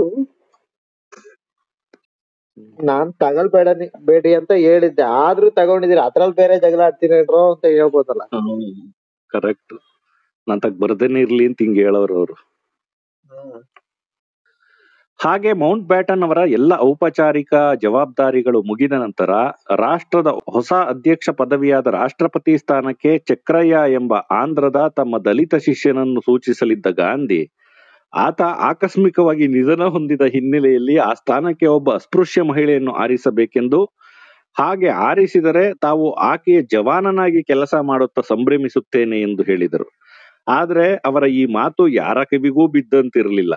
ಆದ್ರೆ ಅಂಬೇಡ್ಕರ್ಗೆ ಕಾನೂನು ಮಂತ್ರಿ ಸ್ಥಾನ ಹೇಗೆ ಒಲಿದು ಬಂದಿತ್ತು? ಇದರ ಹಿಂದೆ ಒಂದು ದೊಡ್ಡ ಕಥೆಯೇ ಇತ್ತು. 1946ರಲ್ಲಿ ಅಂಬೇಡ್ಕರ್ ಚುನಾವಣೆಗಳಲ್ಲಿ ಸೋತು ದಾರಿ ಕಾಣದೆ ನಿರಾಶರಾಗಿದ್ದಾಗ ಬಂಗಾಳದಿಂದ ಕೇಂದ್ರ ಶಾಸನ ಸಭೆಯಲ್ಲಿ ಜಿನ್ನಾರ ಕೃಪೆಯಿಂದ ಮುಸ್ಲಿಂ ಲೀಗ್ ಮಂತ್ರಿಯಾಗಿ ಗಾಂಧಿಗೆ ಮುಜುಗರವನ್ನುಂಟು ಮಾಡಿದ್ದ ಅಸ್ಪೃಶ್ಯರ ನಾಯಕ ಜೋಗೇಂದ್ರ ಮಂಡಲ್ ಅವರನ್ನು ಬಂಗಾಳದಿಂದ ಸಂವಿಧಾನ ಸಭೆಗೆ ಕಳಿಸುವ ವ್ಯವಸ್ಥೆ ಮಾಡಿದ್ದರು. ಅನುಪಮ ಕಾನೂನು ಪಂಡಿತರಾಗಿದ್ದ ಅಂಬೇಡ್ಕರ್ ಸಂವಿಧಾನ ಸಭೆಯ ಚರ್ಚೆಗಳಲ್ಲಿ ತಮ್ಮ ವಿದ್ವತ್ಪೂರ್ಣ ಮಂಡನೆಗಳಿಂದ ಹಲವರ ಗಮನ ಸೆಳೆದಿದ್ದರು. ಗಾಂಧೀಜಿಗೆ ಆಪ್ತರಾಗಿದ್ದ ಅಮೃತಾ ಕೌರ್ ಅಂತವರಲ್ಲಿ ಒಬ್ಬರಾಗಿದ್ದರು. ಜೊತೆಗೆ ಅವರು ಅವರಿವರ ಬಳಿ ತಾವೊಬ್ಬ ನಿಜವಾದ ರಾಷ್ಟ್ರೀಯವಾದಿ ಎಂದು, ಜಿನ್ನಾರ ದಾರಿ ತಮಗೆ ಇಷ್ಟವಾಗಲಿಲ್ಲವೆಂದು ಹೇಳಿದ್ದು ಕಾಂಗ್ರೆಸ್ ವಲಯದ ಕಿವಿಗಳಿಗೂ ಮುಟ್ಟಿತ್ತು. ಅವರೀಗ ಕಾಂಗ್ರೆಸ್ ಜೊತೆ ಸಹಕರಿಸಿ ಸ್ವತಂತ್ರ ಭಾರತದ ಸೇವೆ ಮಾಡಬಯಸುವುದಾಗಿ ಗಾಂಧಿಗೆ ಆಪ್ತರಾಗಿದ್ದ ಮತ್ತು ಗಾಂಧಿ ದುಂಡು ಮೇಜಿನ ಪರಿಷತ್ತಿಗೆ ಹೋದಾಗ ಲಂಡನ್ನಲ್ಲಿ ಅವರನ್ನು ಉಳಿಸಿಕೊಂಡಿದ್ದ ಕ್ವೇಕರ್ ಮ್ಯೂರಿಯಲ್ ಲೆಸ್ಟರ್ ಬಳಿ ಹೇಳಿಕೊಂಡಿದ್ದರೆಂದು ಅಂಬೇಡ್ಕರ್ ಅವರ ಜೀವನ ಚರಿತ್ರೆಕಾರರಲ್ಲೊಬ್ಬರಾದ ಖೈರ್ ಮೋಡ್ ಪ್ರಕಾರ ತಿಳಿದು ಬರುತ್ತದೆ. ಲೆಸ್ಟರ್ ಅವರ ಶಿಫಾರಸು ಮತ್ತು ಅಮೃತಾ ಕೌರ್ ಅವರ ಸಲಹೆ ಗಾಂಧಿಯವರನ್ನು ಪ್ರಭಾವಿಸಿ ಅಂಬೇಡ್ಕರ್ ಅವರನ್ನು ಸಚಿವ ಸಂಪುಟ ಸೇರುವಂತೆ ಆಹ್ವಾನಿಸಲು ಅವರು ನೆಹರುಗೆ ಸೂಚಿಸಿರಬಹುದು. ಏಕೆಂದರೆ ಗಾಂಧಿಯವರ ಮೇಲೆ ವೈಯಕ್ತಿಕ ದಾಳಿ ಮಾಡಿದ್ದ ವ್ಯಕ್ತಿಯನ್ನು ಗಾಂಧಿಯವರ ಒಪ್ಪಿಗೆಯೇ ಇಲ್ಲದೆ ನೆಹರು ಅಥವಾ ಪಟೇಲ್ ಸಂಪುಟದಲ್ಲಿ ಸೇರಿಸಿಕೊಳ್ಳುವ ಸಂಭವ ಇರಲಾರದು. ಇದರ ಜೊತೆಗೆ ಕಾಂಗ್ರೆಸ್ನ ಇನ್ನೋರ್ವ ಅಸ್ಪೃಶ್ಯರ ನಾಯಕ ಜಗಜೀವನ ರಾಮ್ ಅವರು ಗಾಂಧಿಯವರನ್ನು ಒಂದೆರಡು ಬಾರಿ ಭೇಟಿ ಮಾಡಿ ತಮ್ಮ ಜೊತೆ ಅಂಬೇಡ್ಕರ್ ಅವರು ಇದ್ದರೆ ಅಸ್ಪೃಶ್ಯತಾ ನಿವಾರಣೆಯ ಕೆಲಸಗಳಿಗೆ ನೆರವಾಗಬಹುದು ಎಂದು ಸೂಚಿಸಿದ್ದರು ಎಂದು ಹೇಳಲಾಗುತ್ತದೆ. ಜಗಜೀವನ ರಾಮ್ ಅವರ ಪತ್ನಿ ತಮ್ಮ ಪತಿಯ ಬಗ್ಗೆ ಬರೆದಿರುವ ಪುಸ್ತಕವೊಂದರಲ್ಲಿ ಇದರ ಉಲ್ಲೇಖವಿದೆ. ಆದರೆ ಗಾಂಧಿಯ ಸಮ್ಮತಿಯ ನಂತರವೂ ಅಂಬೇಡ್ಕರ್ ಸಚಿವ ಸಂಪುಟ ಸೇರಲು ಒಂದು ತಾಂತ್ರಿಕ ತೊಡಕು ಇತ್ತು. ಅದೆಂದರೆ ಅವರು ಬಂಗಾಳ ವಿಭಜನೆಯಾಗಿ ತಮ್ಮನ್ನು ಭಾರತದ ಸಂವಿಧಾನ ಸಭೆಗೆ ಆಯ್ಕೆ ಮಾಡಿದ್ದ ಪೂರ್ವ ಬಂಗಾಳವು ಪಾಕಿಸ್ತಾನಕ್ಕೆ ಸೇರಿದ್ದರಿಂದ ಸಂವಿಧಾನ ಸಭೆಯ ಅವರ ಸದಸ್ಯತ್ವ ರದ್ದಾಗಿತ್ತು. ಆದರೆ ಆ ಸದಸ್ಯತ್ವವಿಲ್ಲದೆ ಅವರು ಸಚಿವರಾಗುವ ಹಾಗಿರಲಿಲ್ಲ. ಇದಕ್ಕಾಗಿ ಗಾಂಧಿ ಪಟೇಲರಿಗೆ ಹೇಳಿ ಬಾಂಬೆ ಪ್ರಾಂತ್ಯದ ಒಬ್ಬ ಸದಸ್ಯರಿಂದ ರಾಜೀನಾಮೆ ಕೊಡಿಸಿ ಆ ಸ್ಥಾನದಿಂದ ಅಂಬೇಡ್ಕರ್ ಅವರನ್ನು ಆಯ್ಕೆ ಮಾಡಿ ಕಳಿಸುವ ವ್ಯವಸ್ಥೆ ಮಾಡಲು ಸೂಚಿಸಿದರು. ಪಟೇಲರು ಆ ವ್ಯವಸ್ಥೆ ಮಾಡಿ ಕೊನೆಗೂ ಅಂಬೇಡ್ಕರ್ ಸ್ವತಂತ್ರ ಭಾರತದ ಮೊದಲ ಕಾನೂನು ಮಂತ್ರಿಯಾಗಿ ದೇಶದ ಸಂವಿಧಾನ ರಚನೆಯಲ್ಲಿ ಮಹತ್ವದ ಪಾತ್ರ ವಹಿಸಲು ದಾರಿ ಮಾಡಿಕೊಟ್ಟರು. ಆದರೆ ಗಮನಾರ್ಹ ಸಂಗತಿ ಎಂದರೆ ಅವರು ಮಂತ್ರಿ ಸ್ಥಾನವನ್ನು ಸ್ವೀಕರಿಸುವ ಹೊತ್ತಿಗೆ ಅದನ್ನು ಸ್ವೀಕರಿಸಲು ಅಮೃತಾ ಕೌರ್ ಬಳಿ ಮಂಡಿಸಿದ್ದ ತಮ್ಮ ಹಳೆ ಬೇಡಿಕೆಯಾದ ಅಸ್ಪೃಶ್ಯರಿಗೆ ಪ್ರತ್ಯೇಕ ಮತಕ್ಷೇತ್ರಗಳನ್ನು ಒದಗಿಸಬೇಕು ಎಂಬ ಷರತ್ತನ್ನು ಕೈಬಿಟ್ಟಿದ್ದರು ಎನ್ನುವುದು. ಅಂಬೇಡ್ಕರ್ ಅವರಂತೆಯೇ ರಾಷ್ಟ್ರದ ಜನಾಭಿಪ್ರಾಯದ ವಿವಿಧ ತಾರೆಗಳನ್ನು ಪ್ರತಿನಿಧಿಸುವಂತೆ ಜಸ್ಟಿಸ್ ಪಾರ್ಟಿಯ ನಾಯಕ ಮತ್ತು ಹಣಕಾಸು ಪರಿಣಿತ R.K. ಷಣ್ಮುಗಾಚೆಟ್ಟಿ ಅವರನ್ನು, ಹಿಂದೂ ಮಹಾಸಭಾದ ಶ್ಯಾಮ್ ಪ್ರಸಾದ್ ಮುಖರ್ಜಿ ಅವರನ್ನು, ಅಕಾಲಿ ದಳದ ಬಲವಂತ್ ಸಿಂಗ್ ಅವರನ್ನು, ಕ್ರೈಸ್ತ ಸಮುದಾಯದ ಜಾನ್ ಮಥಾಯ್ ಅವರನ್ನು, ಪಾರ್ಸಿ ಸಮುದಾಯದ C.H. ಬಾಬಾ ಅವರನ್ನು, ಮಹಿಳಾ ಪ್ರತಿನಿಧಿಯಾಗಿ ಅಮೃತಾ ಕೌರ್ ಅವರನ್ನು ಗಾಂಧಿಯವರ ಸಲಹೆ ಮೇರೆಗೆ ಸಂಪುಟಕ್ಕೆ ಸೇರಿಸಿಕೊಂಡರು. ಒಂದು ರಾಷ್ಟ್ರೀಯ ಸರ್ಕಾರವನ್ನು ಹೀಗೆ ರಚಿಸಲಾಗಿತ್ತು. ಇವರೆಲ್ಲರೂ ಕಾಂಗ್ರೆಸ್ಸೇತರರಾಗಿದ್ದರು. ಮಂತ್ರಿಮಂಡಲದಲ್ಲಿದ್ದ ಕಾಂಗ್ರೆಸ್ಸಿಗರೆಂದರೆ ಪ್ರಧಾನಿ ನೆಹರು, ಉಪಪ್ರಧಾನಿ ಪಟೇಲ್, ರಾಜೇಂದ್ರ ಪ್ರಸಾದ್, ಅಬ್ದುಲ್ ಕಲಾಂ ಆಜಾದ್, ರಫೀಕ್ ಅಹಮದ್ ಕಿದ್ವಾಯ್ ಮತ್ತು ಜಗಜೀವನ್ ರಾಮ್. ಈ ಅಧ್ಯಾಯವನ್ನು ಈ ನಿರ್ಣಾಯಕ ಐತಿಹಾಸಿಕ ಸಂದರ್ಭದ ಮತ್ತು ಈ ಸಂದರ್ಭದಲ್ಲಿನ ಗಾಂಧಿಯವರ ಮಾನಸಿಕತೆಗೆ ಪ್ರತೀಕದಂತಿರುವ ಹೊಸ ವೈಸ್ರಾಯ್ನ ಮೌಂಟ್ ಬ್ಯಾಟನ್ ರಿಂದ ಆಹ್ವಾನಿತರಾಗಿ ಬಿಹಾರದಿಂದ ದೆಹಲಿಗೆ ಏಪ್ರಿಲ್ 1ರಂದು ಬಂದಿದ್ದ ಅವರು ಅಂದು ಸಂಜೆ ಭಂಗಿ ಕಾಲೋನಿಯಲ್ಲಿ ಪ್ರಾರ್ಥನಾ ಸಭೆಯಲ್ಲಿ ಆಡಿದ ಈ ಮಾತುಗಳೊಂದಿಗೆ ಮುಗಿಸುವುದು ಉಚಿತವಾದೀತು. ಈಗ ಕಾಂಗ್ರೆಸ್ ಏನನ್ನು ನಿರ್ಧರಿಸುತ್ತದೋ ಅದು ಆಗುತ್ತದೆ. ನಾನು ಹೇಳಿದಂತೆ ಏನೂ ನಡೆಯುವುದಿಲ್ಲ. ನನ್ನ ಮಾತಿಗೆ ಕಿಮ್ಮತ್ತಿದ್ದರೆ ಬಿಹಾರ ಮತ್ತು ನೌಖಾಲಿ ದುರಂತಗಳು ಸಂಭವಿಸುತ್ತಿರಲಿಲ್ಲ. ಈಗ ಯಾರೂ ನನ್ನ ಮಾತು ಕೇಳುವುದಿಲ್ಲ. ಕತೆ ಗಾಂಧಿ ಮಾತನ್ನ ಕೇಳಲಿಲ್ಲ, ನಮ್ಮ ಮಾತು ಕೇಳಾರ ಗುರು ಕಾಂಗ್ರೆಸ್ ಅವರು. ಏನ್ ಸರ್ ನಿಖಿಲ್ ಅವ್ರೆ, ಗಾಂಧಿ ಮಾತ್ಗೆ ತಲೆ ಕೆಡಿಸ್ಕೊತಾ ಇಲ್ಲ, ಇನ್ ನಮ್ಮನ್ ಕೇಳ್ತಾರ? ಇಲ್ಲ ಇಲ್ಲ ಕೇಳ್ತಾರಲ್ಲ ರಾಹುಲ್ ಗಾಂಧಿ ಅವ್ರನ್ನ. ಇಲ್ಲ ರಾಹುಲ್ ಗಾಂಧಿ ಮತ್ತು ಸೋನಿಯಾ ಗಾಂಧಿ ಅವ್ರನ್ನ ಕೇಳ್ತಾರಲ್ಲ. ಓ ನಿಜ ಅಲ್ವಾ?